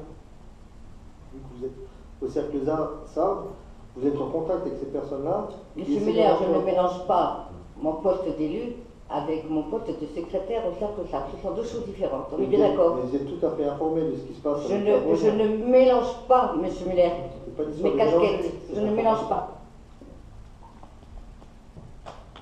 Ça, c'était pour vous donner quelques indications concernant les jumelages en cours. Et je pourrais également débattre sur la Pologne, où on a également rencontré des difficultés. Donc, moi, je ne sais pas quoi vous dire de plus. Hein. Après, effectivement, normalement, le jumelage doit apporter quelque chose de commun, des échanges, notamment au niveau culturel, sportif, ou au niveau de l'éducation. Mais en même temps, si vous avez un téléphone qui ne répond pas, vous avez des personnes qui ne veulent pas vous parler, à un moment, c'est peut-être se poser des questions différemment. Est-ce qu'on doit continuer le jumelage avec Carbonia? Je ne sais pas, moi, si vraiment on devrait aller au fond des choses, plus parler de la forme des choses, moi je me pose des questions. Cette dame, si elle est encore élue, je ne sais plus, dans 5 ans ou dans 4 ans, voilà, on va aller où finalement? On aura un panneau accroché à l'entrée de ville de Bérel, Carbonia, mais c'est une coquille vide, quoi. Je ne sais pas, moi si vous avez des solutions, moi je suis prêt à en débattre avec vous.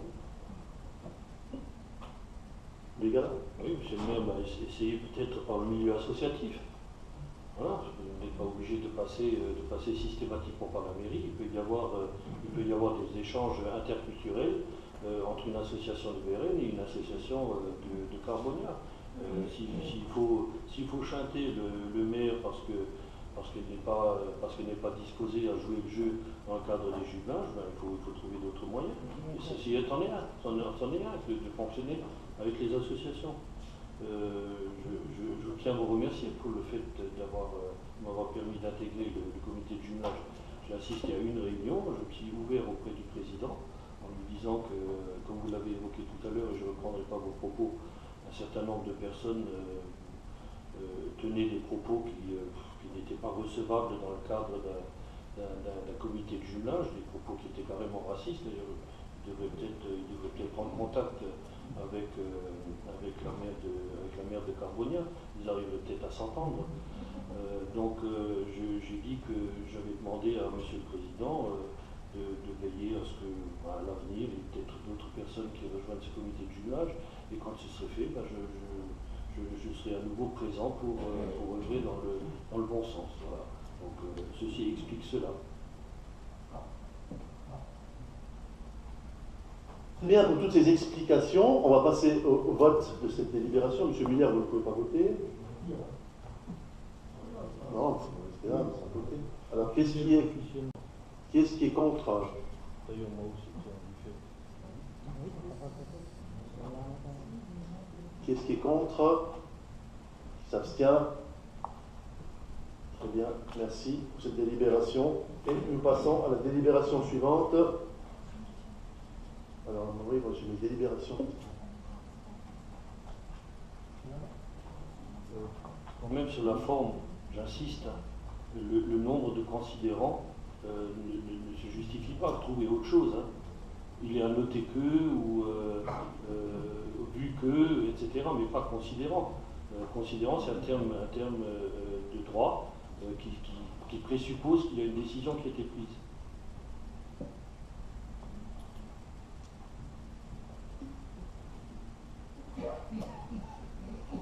Pourquoi tu rigoles?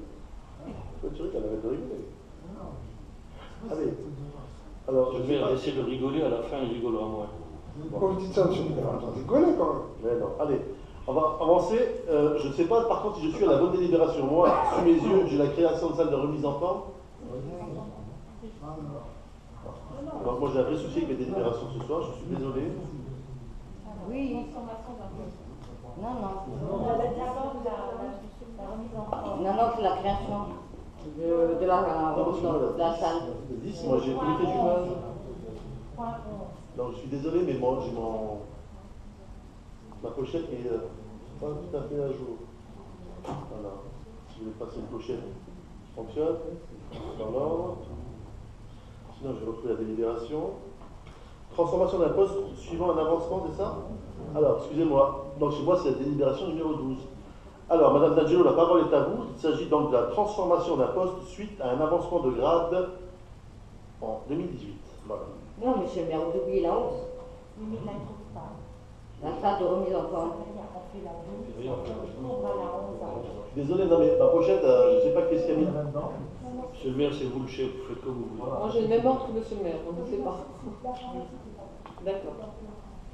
Alors, vu la loi numéro 84-53 du 26 janvier 1984 modifiée portant dispositions statutaires relatives à la fonction publique territoriale, considérant que conformément à l'article 34 de la loi du 26 janvier 1984, les emplois de chaque collectivité sont créés par l'organe délibérant de la collectivité, considérant que de ce fait, il appartenait au conseil municipal de modifier le tableau des emplois afin de permettre la nomination des agents inscrits sur le tableau d'avancement de grade établi pour l'année 2018, considérant que cette modification préalable aux nominations entraîne une transformation de l'emploi d'origine en emploi correspondant au grade d'avancement, considérant qu'un agent de la filière technique est concerné, considérant que la commission administrative paritaire de catégorie C du centre de gestion, en date du 1er février 2018, a émis un avis favorable à l'avancement de grade, considérant que cette nomination répond à des besoins de la collectivité, il est proposé au conseil municipal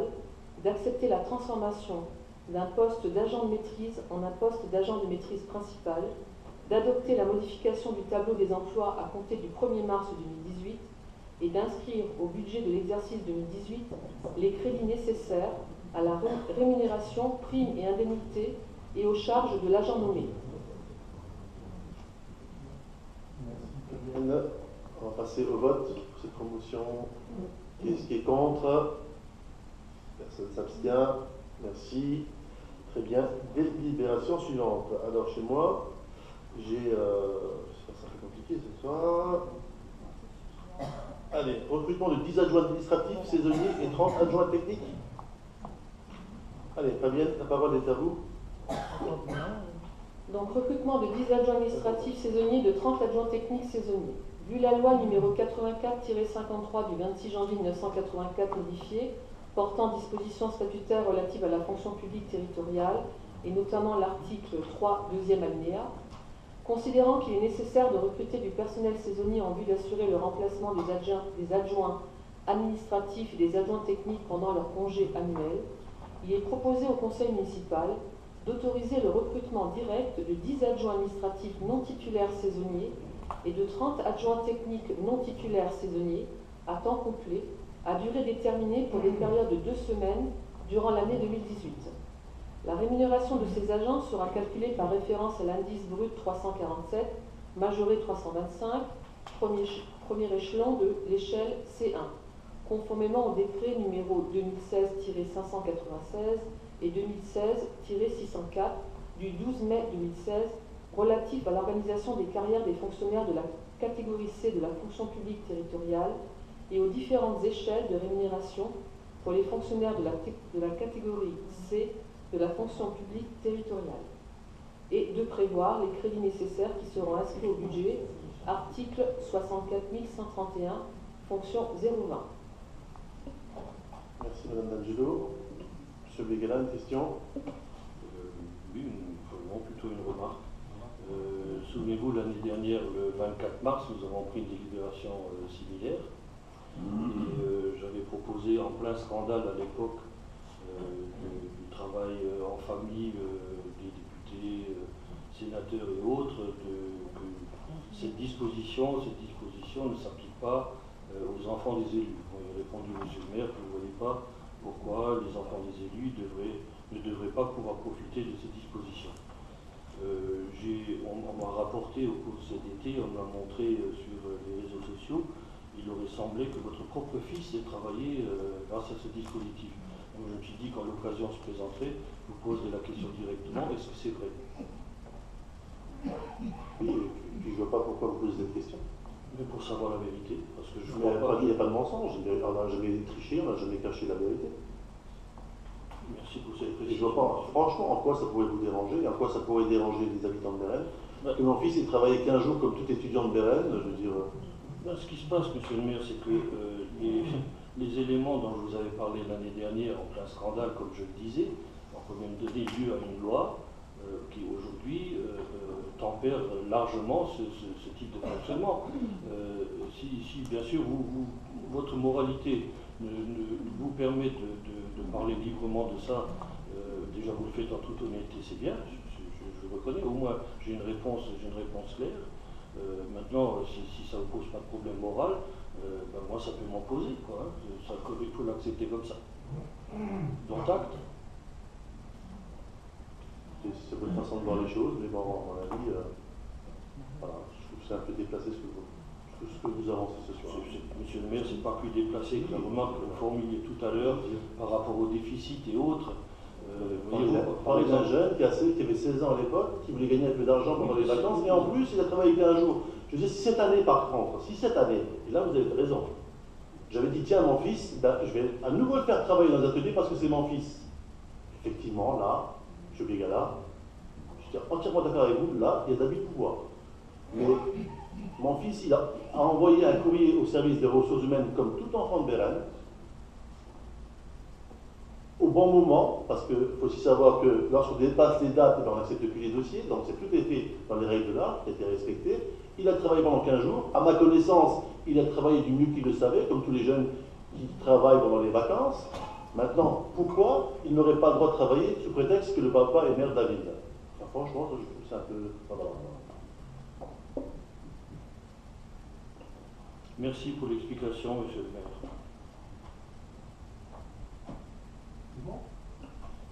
Allez, on avance. On passe au vote. Qui est-ce qui est pour la création, enfin, qui est-ce qui est contre plutôt la création de ces 20 postes, 40 postes, pardon 38, ça fait 40 postes. Personne qui s'abstient. Merci bien. Délibération suivante, alors j'espère que c'est la bonne. Monsieur Afriad, délibération numéro 11 chez moi, chez vous, je ne sais pas, qui concerne une création de salle de remise en forme. Oui, chez moi, c'est la numéro 11. Création d'une salle de remise en forme en extension du COSEC, demande de subvention.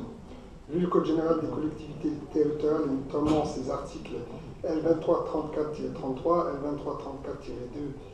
L2334-2 et R2551-1, considérant la volonté de la ville de Bérène-les-Forbach de développer l'offre de loisirs pour la population bérénoise en créant une salle de remise en forme en extension du COSEC. Considérant qu'une étude de faisabilité a été réalisée en 2017, le coût de l'opération est ainsi estimé à 492 000 € hors taxe, 430 000 € hors taxe pour les travaux et 62 000 € hors taxe pour les frais d'études et de mission annexe. Le plan de financement suivant est arrêté pour cette opération. Donc, au niveau de la DETR, 196 800 €, au niveau de la DPV, 196 800 €, ce qui reviendrait pour la ville de Bérène-les-Forbach de 9%, soit de 100 000 €. Il est proposé au conseil municipal d'approuver le projet de création d'une salle de remise en forme en extension du COSEC, d'approuver le plan de financement mentionné ci-dessus, de solliciter une subvention de 196 800 €, soit 40% au titre de la DETR 2018, de solliciter une subvention de 196 800 €, soit 40% au titre de la DPV 2018, et d'autoriser M. le maire ou son représentant à solliciter ces subventions et à signer toutes les pièces afférentes à ce dossier. Merci, M. Afriad. Par contre, les chiffres ne correspondent pas.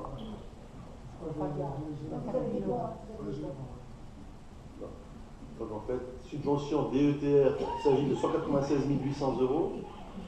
Subvention DPV, 196 800 € également. Ville de Bérène, 98 400 € à votre charge. Voilà, c'est ça, c'est le chiffre. Ici, des questions, c'est ça, enfin, c'est extension de salle, en fait. C'est pas une salle, c'est une extension. Monsieur Bégala. Oui, monsieur le maire, bon, c'est un projet comme un autre, mais qui sort un petit peu d'un chapeau de magicien. Enfin, je ne me souviens pas, sous votre contrôle, hein, que ça figurait à votre programme électoral, par exemple. J'en ai pas souvenir. Voilà. Donc ça sort un peu comme ça, que ça vient comme un cheveu sur la soupe. Est-ce qu'on s'est réellement posé des questions sur la concurrence qu'on allait générer par rapport à des salles de musculation privées qui fonctionnent sur l'environnement proche, Saint-Denis, Forbach, etc.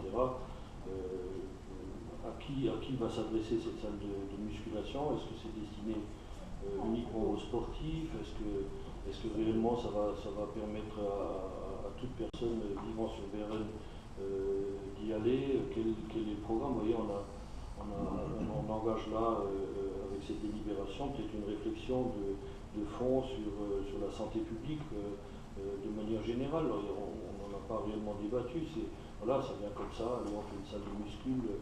On avait parlé l'année dernière d'un chemin, comment ça s'appelle, ces fameux sentiers de remise en forme dans la forêt, un parcours de santé. Voilà, on en a plus entendu parler depuis, donc ce sont des projets comme ça qui arrivent, on ne sait pas trop d'où ça vient, on ne voit pas clair réellement dans vos décisions, dans les propositions que vous nous faites, quelle est votre politique de santé en règle générale. Est-ce que ça procède d'une réflexion profonde? Est-ce que nous sommes là simplement dans l'effet, je sais pas, de présenter quelque chose, de satisfaire une partie de la population qui exerce peut-être des pressions, ou est-ce qu'on est réellement dans quelque chose qui est réellement fondé? Est-ce que les associations sportives, par exemple, on en fait la demande? Est-ce que les associations de loisirs, on en fait réellement la demande? Ma question est de savoir sur quel fondement cette décision a-t-elle été prise.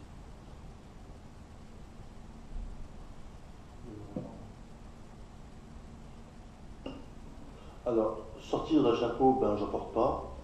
Par contre, je crois en avoir parlé en 2015, parce qu'au départ, cette salle de musculation, c'est une forte demande qui nous revient à chaque fois des clubs sportifs et bien sûr des habitants de Bérem. Moi, j'en ai parlé à plusieurs reprises lorsque je me déplace dans les associations, et ça a fait unanimité, de tout âge d'ailleurs. Le besoin est réel, notamment en termes de santé publique. Aujourd'hui, pratiquer de la remise en forme, alors, c'est le sport de base. Après, on peut se spécialiser dans le football, on peut se spécialiser dans la boxe, on peut se spécialiser dans le judo, mais tout sportif pratique la remise en forme. Sauf qu'aujourd'hui, nos jeunes sportifs, nos jeunes talents de Bérem, d'ailleurs hier soir, nous avons reçu un club qui va rencontrer une équipe de très haut niveau, apparemment en termes de futsal. On a vraiment des talents sportifs à Bérem. Et je pense qu'à un moment, si vous voulez faire la différence dans le sport, c'est la condition physique et mentale qui fait la différence. Et pour cela, donc, nous avons décidé, c'était un bout de temps, c'est bien 2 ans et demi, 3 ans. Par contre, au départ, c'était sous la MDA. Et puis après, on s'était dit, la MDA, ben, finalement, ce n'était pas le meilleur endroit, parce qu'on ne connaît pas réellement son avenir dans l'état actuel de la structure. On s'est dit, où est-ce qu'on pourrait installer cette salle de musculation? Sachant qu'une salle de musculation était déjà, enfin, salle de musculation, je m'entends, il y avait 2-3 bancs, et puis une chaise, et une paire d'haltères, je crois, dans le COSEC. On s'est dit, pourquoi pas créer une extension au COSEC pour créer en complément des activités sportives de Bérem, sur un point central, justement, une salle de remise en forme. Voilà. Après, malheureusement, la concurrence, elle est un peu partout. Styramandel a également une salle, je crois, d'Espérance, de musculation. Voilà, il y en a un peu partout. Après, effectivement, il y a un vrai sujet, c'est au niveau de la gestion de la salle, c'est comment on va la gérer, qui est-ce qui va la gérer. Et là, tout à fait, c'est un vrai débat. D'ailleurs, j'en ai parlé tout à l'heure à la directrice du service, où nous allons justement, en réunion de la majorité, en réunion de l'adjoint, en parler, et puis après, on pourra même vous en parler, faire des propositions, si vous avez des idées, nous apporter. Mais sincèrement, il y a un vrai besoin souverain, je pense. Contact, monsieur le maire, et avec l'explication que vous donnez, visiblement, vous dirigez vers une utilisation principale par les sportifs de la commune. Toujours dans l'organisation des choses. Est-ce qu'on va créer des créneaux pour des personnes d'un certain âge? Est-ce qu'on va avoir des personnes plus jeunes là, le matin? Enfin, franchement, l'organisation, on ne s'est pas encore penché dessus, mais je pense qu'effectivement, il y a tout un travail à mener avant d'ouvrir et d'inaugurer cette salle de musculation. Donc, qui sera certainement ouverte, je pense, début d'année 2019. Voilà. C'est peut-être un sujet de réflexion que vous pouvez soumettre à votre collaborateur de cabinet. Je sais que c'est quelqu'un qui est particulièrement intelligent. Il trouvera certainement des dispositifs à mettre en place qui permettront à l'ensemble de la population de profiter de ce type de... à mon sens, si vous l'ouvrez à l'ensemble de la population, vous aurez peut-être moins de soucis de concurrence. C'est le but, c'est le but. Oui, pour l'instant, l'argument que vous développez est que vous allez le réserver aux sportifs de la commune. Non, en complément du sport, c'est un bel outil pour monter en termes de puissance sportive la remise en forme, c'est le sport de base. Après, effectivement, il faut l'ouvrir à toute la population. Et par contre, ce sont les créneaux. Je ne pense pas qu'on puisse utiliser une salle de musculation de remise en forme avec des jeunes de 18 ans, vous voyez, des groupes de 18 ans, avec des personnes de 60 ans. Je pense qu'à un moment, il y a quand même des conflits générationnels qui risquent. Donc, ce fonctionnement, aujourd'hui, franchement, on n'a pas réfléchi, mais il nous reste une année pour travailler dessus. Et on fera des propositions intéressantes, je pense, et on se reverra, on pourra en discuter. Oui, bien sûr, mais ça me semble facile à résoudre. Hein. Déterminer les créneaux pour les personnes. Vous n'avez pas évoqué, par exemple, le cas des personnes qui sont en reconstruction cardiaque, qui ont besoin de ce type de produits pour justement non seulement se remettre en forme, mais renforcer leur muscle cardiaque. Il suffit d'ouvrir une telle salle le matin. Vous verrez que les personnes, comme vous dites, de plus de 60 ans ou âgées, s'y déplaceront plus facilement que d'autres catégories de personnes que vous évoquiez tout à l'heure. Mais encore une fois, ce soir, le débat n'est pas là. Le débat est de dire, voilà, nous ouvrons aujourd'hui, enfin nous souhaitons lancer des travaux d'une salle qui va servir à la remise en forme. Après, voilà, le reste, pour moi, c'est de l'organisation. Effectivement, on trouvera forcément des solutions. Monsieur le maire, c'est tout l'avantage justement de présenter une délibération avant la réalisation. C'est que ça nous permet très rapidement d'avoir un débat et un positionnement par rapport à un tel projet.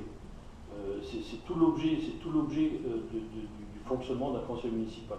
C'est pas d'être une chambre d'enregistrement, mais justement d'ouvrir le débat et d'élargir le débat sur des sujets qui sont plus vastes que simplement le fait de dire on dépense ou on ne dépense pas.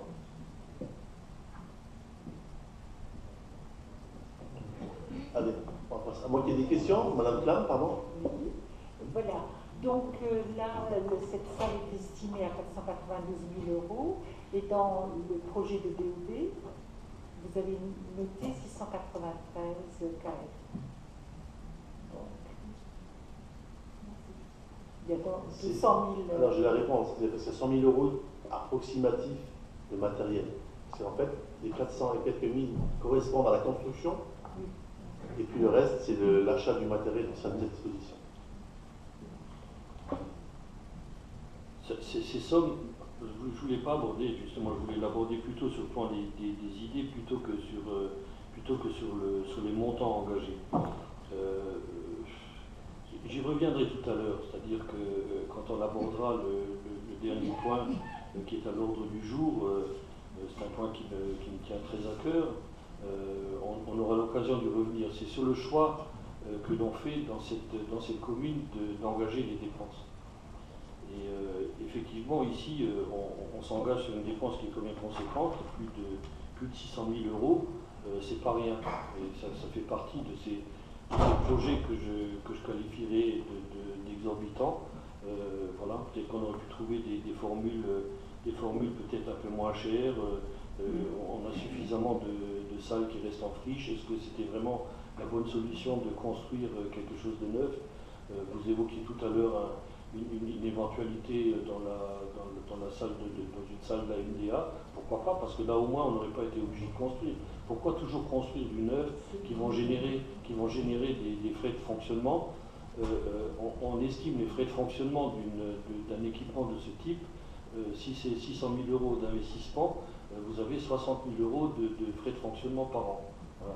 Donc on se dit, tiens, pourquoi est-ce qu'il faut encore une fois engager la commune sur une telle dépense? Oui, en règle générale, ce qu'on calcule comme ça, la louche, c'est 10% de l'investissement en frais de fonctionnement. Pourquoi il n'y aura pas de personnel? Personnel. Ben oui. Voilà, donc ce que j'ai à dire sur les montants engagés. Ça vous regarde, c'est votre politique. Si vous dépensez l'argent comme bon vous semble, nous on est là pour veiller à ce que l'église reste au milieu du village ou la mosquée au milieu du bled. Vous prendrez la formule qui vous plaît le mieux. Voilà, moi je trouve que ces dépenses engagées comme ça, ça me paraît superfétatoire et excessif. N'empêche que le projet peut être bon. Je vais pas m'y opposer parce que peut-être que si vous ouvrez aux plus de 60 ans, j'aurai l'occasion d'y aller aussi. Ça me fera du bien. Vous ces explications, celle de remise en forme. Alors, qu'est-ce qui est pour? Voilà. Qu'est-ce qui est contre? Qui s'abstient? Très bien. Alors, ensuite, je change de délibération. Je suis désolé, mais moi j'ai mes délibérations qui sont complètement dans le désordre. Alors, moi j'ai... C'est ça? Alors, là, il s'agit du commande publique, marché public. C'était normalement Mme Lebachat qui avait la parole. Marché des réservations de 20 berceaux, structure d'accueil, petite enfance. Bien, tu prends la parole. Vu l'article 2141-12 du CGCT, vu l'article 28 du décret 2016-360 du 25 mars 2016 relatif au marché public, vu la décision d'attribution de la commission d'appel d'offres, la CAO, en date du 17 janvier 2018, considérant que le conseil municipal doit valider et autoriser M. le maire à signer le marché relatif à la réservation de 20 berceaux au bénéfice de la ville en structure d'accueil de la petite enfance, la CAO a attribué le marché reconductible 3 fois au candidat People and Baby, donc 9 avenue Hoche à Paris, pour un montant annuel de 137 000 € hors taxes.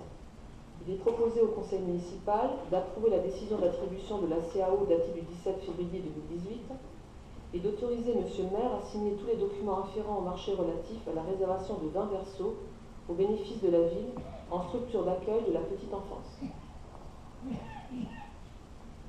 Merci Fabienne. Des questions, M. Bégala? Oui, monsieur le maire, on avait abordé ce sujet aussi le 23 mars l'année dernière, le 24 mars l'année dernière. Vous me faisiez part d'un certain nombre d'inquiétudes par rapport à cet équipement. Donc là, une décision a été prise de passer de 30 à 20 berceaux, ce qui permet de réaliser une économie de 61 000 €. Donc la première question que je pose, c'est qui va payer la différence? La première question.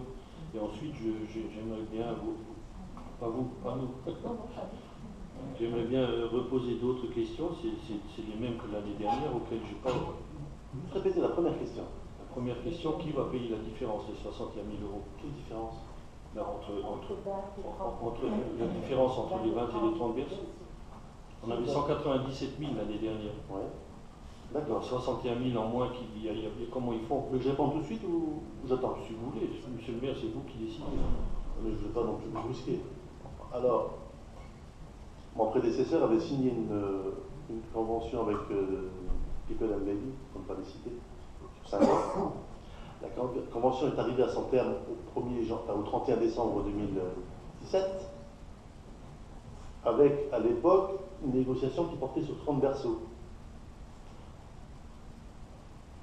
Il y a eu d'énormes problèmes de départ, de démarrage, il y a eu des débats au conseil municipal, je crois même que vous étiez contre d'ailleurs sur cette structure, de mémoire.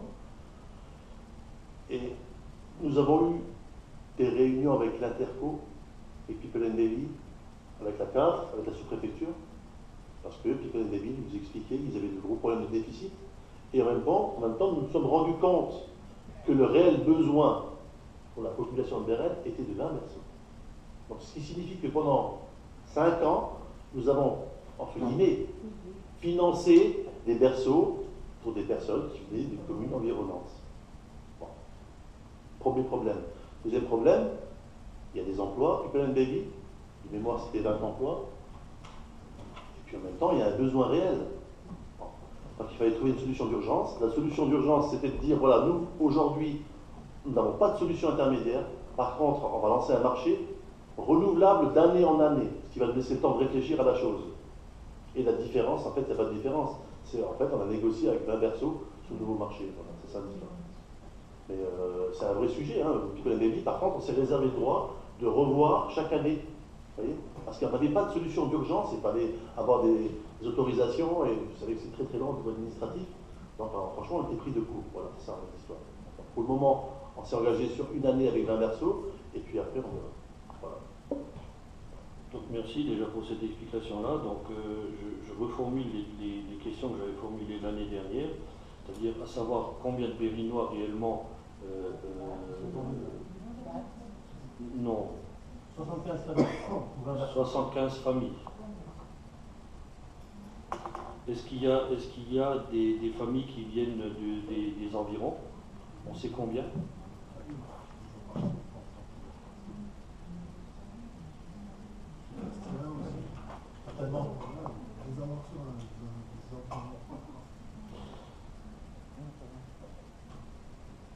Est-ce que vous pouvez nous apporter des précisions? L'année dernière, vous évoquiez le fait peut-être que People and Baby puisse s'en aller. Est-ce que vous avez traité le sujet avec eux? Vous disiez l'année dernière, ce sont des éléments préconstruits en bois qui se démontent facilement, ils risquent de démonter, de partir. Pour l'instant, People and Baby souhaitent rester sur Beren. L'investissement est énorme pour eux. Je crois qu'ils ont un déficit actuellement de 500 000 euros, de moins, plus de 500 000 euros. Donc ils ne partiront pas comme ça. Ils ont forcément accepté, alors expliquant que nous, on jouait le jeu sur un réel besoin qui était d'un berceau, on n'irait pas au-delà. Par contre, on leur a expliqué qu'ils avaient une équipe de commerciaux qui était normalement chargée de développer l'activité, et libre à eux maintenant de retrouver les berceaux d'enfants. Donc, en tout cas, une chose est sûre, c'est qu'on ne continuera plus à financer des berceaux alors qu'on n'a pas de besoin. Voilà. Donc là, c'est bien, plutôt bien. Quoique... Mais effectivement, vous avez raison, la structure se démonte entièrement. Moi, je sais, oui. Donc, ma dernière question, c'est, vous l'aviez évoqué en termes de réponse, c'est-à-dire que vous avez dit le besoin réel de la commune, sur la commune, c'est 20 berceaux. Vous vous basez sur quoi pour avancer ce chiffre? Est-ce que vous avez lancé une consultation auprès des usagers? Bon, c'est sur la cause, c'est des statistiques sur 5 ans, et c'est des chiffres qui deviennent de la CAF. Hein. Suite à des réunions que nous avons eues en sous-préfecture et avec la direction de People and Baby. Les chiffres officiels.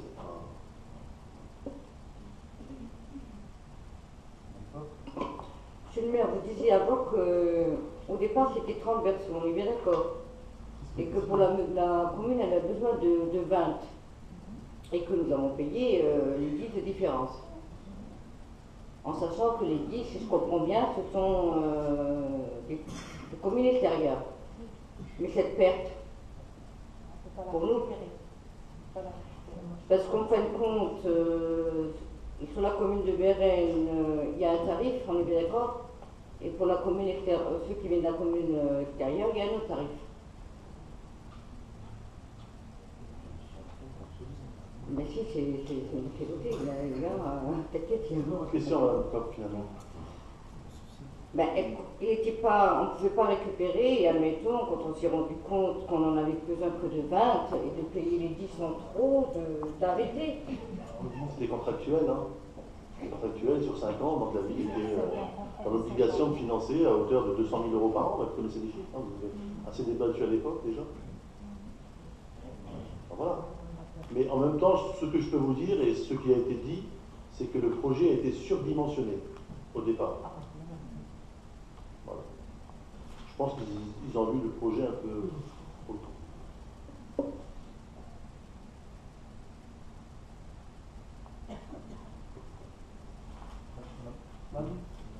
Oui, moi ça concerne encore le financement. Je vois qu'au niveau de la dotation de solidarité urbaine, pour les... Enfin, comment c'était marqué la petite enfance, on avait 188 000 euros. 2017 encore, on se rappelle. La dotation urbaine qu'on avait eue avant, le point numéro 9. Oui. Excusez-moi, j'ai passé la ventilation des dépenses 2017, pardon. Ah bon, d'accord. Donc en fait, le chiffre que vous annoncez là, c'était le chiffre 2017, en fait, la dernière annualité de People and Baby.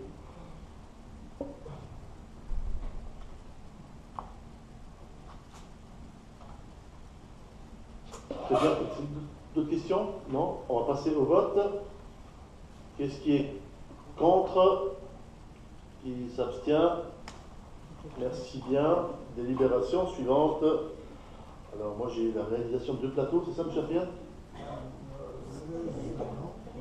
C'est là-dessus, ça, non, je ne suis pas d'accord avec vous.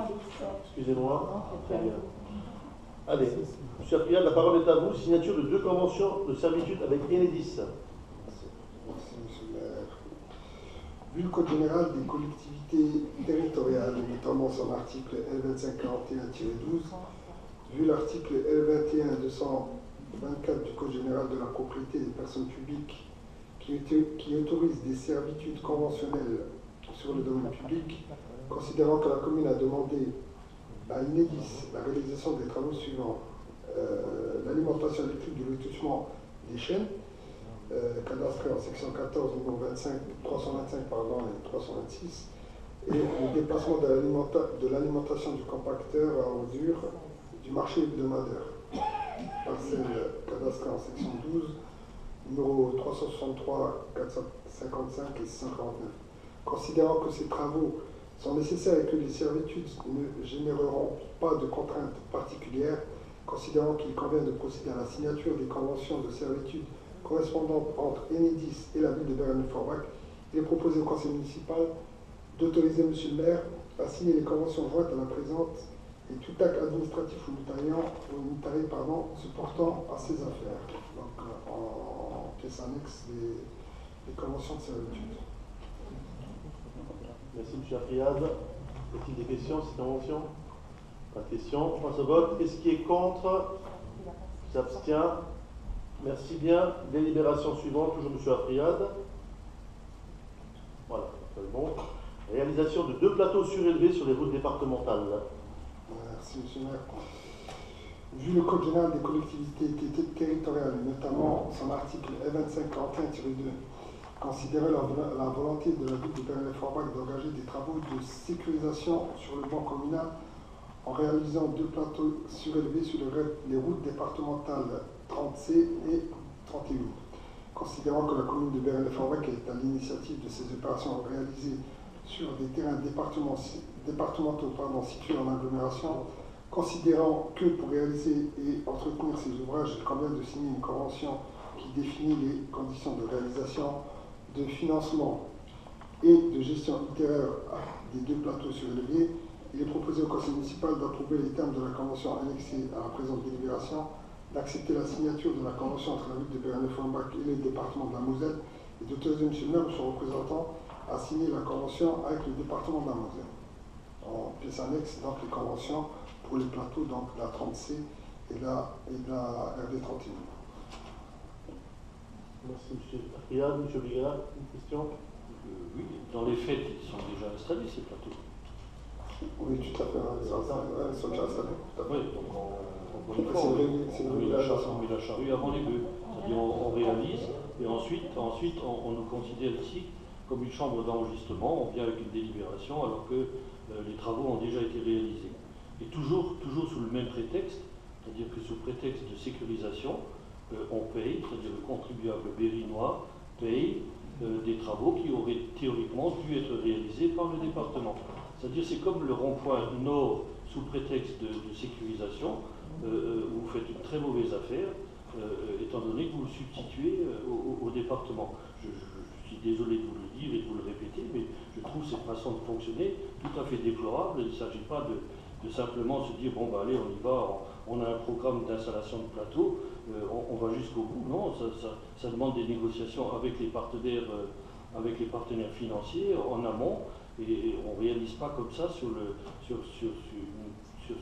des compétences qui nous appartiennent pas et des biens qui ne nous appartiennent pas, ce qu'on a envie de faire parce que on estime, d'ailleurs je ne sais pas quelle étude révèle qu'il y avait besoin réellement de sécuriser ces endroits. On peut le comprendre pour l'école, pour la proximité de l'école, mais pour le reste, pourquoi se substituer au département systématiquement? Ça va être la deuxième décision qui va dans ce sens.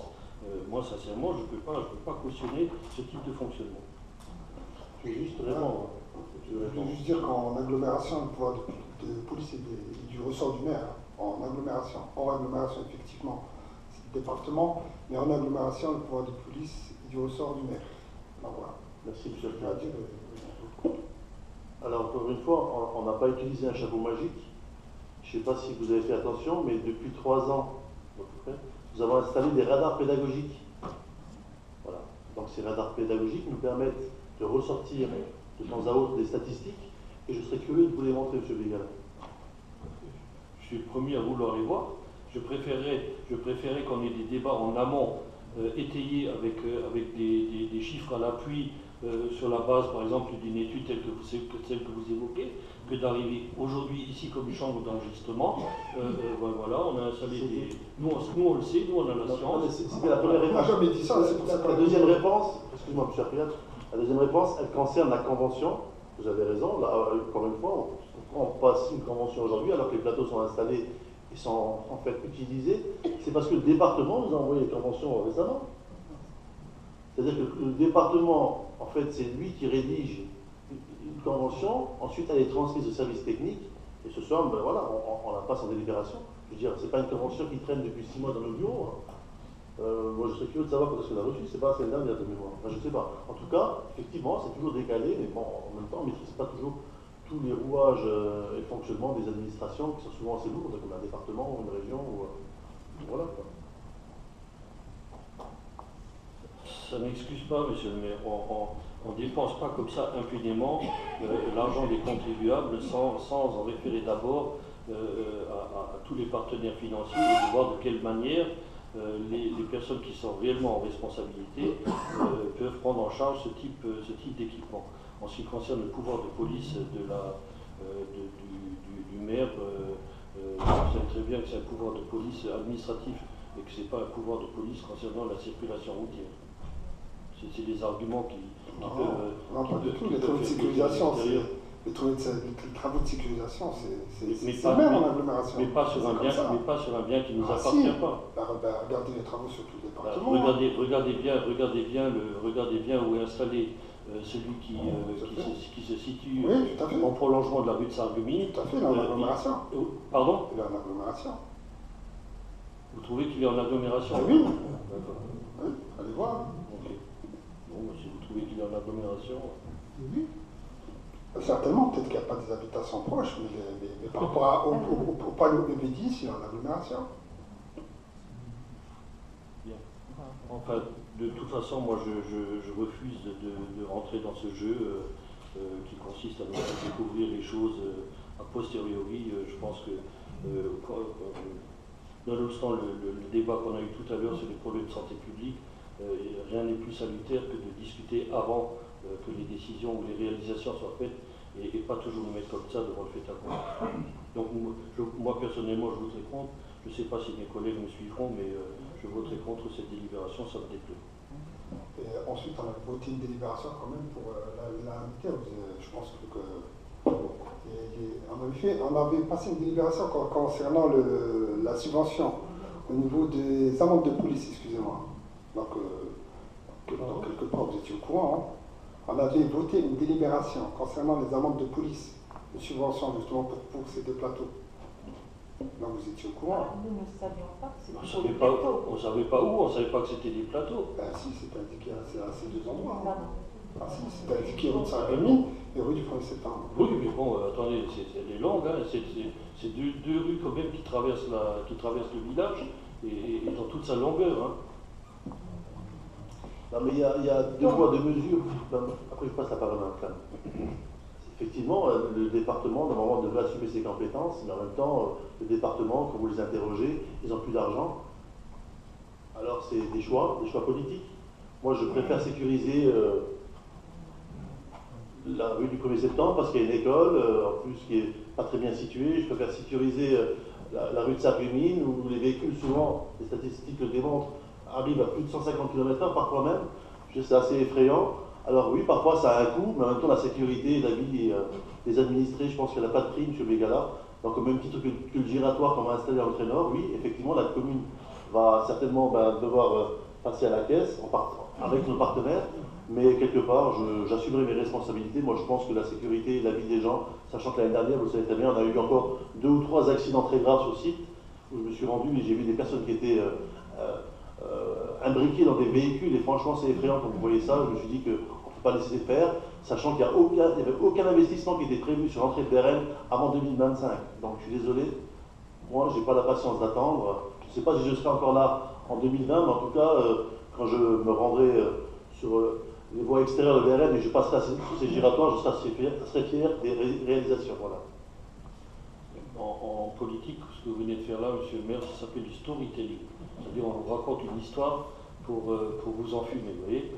Moi, vous n'arriverez pas à m'endormir avec ce laïus de sécurisation. Tout ce que vous dites ne repose sur aucune étude sérieuse. En tout cas, on n'en a jamais vu. On n'en a jamais vu ici. C'est-à-dire que vous fassiez, que vous soyez peut-être instruit de choses que nous ignorons, écoutez, la moindre des choses, c'est de partager. C'est la nature même d'un conseil municipal. C'est que si vous détenez des informations et que vous prenez des décisions, vous dites que c'est des décisions politiques, si vous prenez des décisions politiques, la moindre des choses, c'est d'en référer à votre conseil municipal si vous voulez les rendre publics. Par contre, si vous voulez le cacher et ensuite procéder simplement à des régularisations, on ne peut pas cautionner ce type de fonctionnement. Madame Clam, voilà, je passe la parole. Je vous remercie. Donc, en effet, je trouve que, premier point, vous nous avez expliqué pour des raisons de sécurité, mais je trouve en effet que nous devons être très vigilants parce que si on va prendre de plus en plus des attributions qui sont de la compétence du département et qui arrivent à la commune, parce que pour l'instant, on n'a pas supprimé le département, même s'il y a des projets. Voilà. Donc, ça peut être dangereux parce qu'il y a des confusions d'attributions, première chose. La deuxième chose, il me paraît, comment dirais-je, très indélicat en effet d'entériner quelque chose qui a été fait et après on fait comme si on allait faire le travail. Donc simplement de se transformer en chambre d'enregistrement, parce que si je dois venir que pour faire ça, bon, je signe à l'avance et puis je ne viens pas, quoi, à la limite, vous voyez. Donc ça me dérange. Je rappelle que vous aviez refusé de siéger aux commissions, mémoire. Pardon ? Vous aviez refusé de siéger dans les commissions. Mais on a refusé de siéger. On a refusé de siéger à un certain nombre de commissions parce que pour nous, ce qui importe, c'est les débats qui ont lieu au conseil municipal. C'est-à-dire ici, autour de cette table, et pas en commission. C'est ce que nous faisons. Donc nous débattons ce soir sur des sujets qui apparemment vous interpellent, vous posez un certain nombre de questions, et puis on essaie de vous y répondre. Donc voilà. Ça ne pose pas de problème. En tout cas, les décisions qui sont prises par mon équipe municipale, je peux vous assurer qu'elles sont bien réfléchies, parce que je suis entouré d'une équipe responsable. Et puis, concernant le giratoire nord, dont on parle, voilà, j'ai pu constater une chose, c'est que les accidents se produisent depuis qu'on a développé notre marché, qu'on a déplacé, qui est devenu bien plus important. Parce qu'en fait, le stop, il y est. Mais moi, je peux vous dire qu'en remontant de Forbach, et si jamais je contourne, parce que je passe à la fois par le centre de Rennes, ou bien je fais le contournement, j'ai pu constater que finalement les gens, ils bluffent.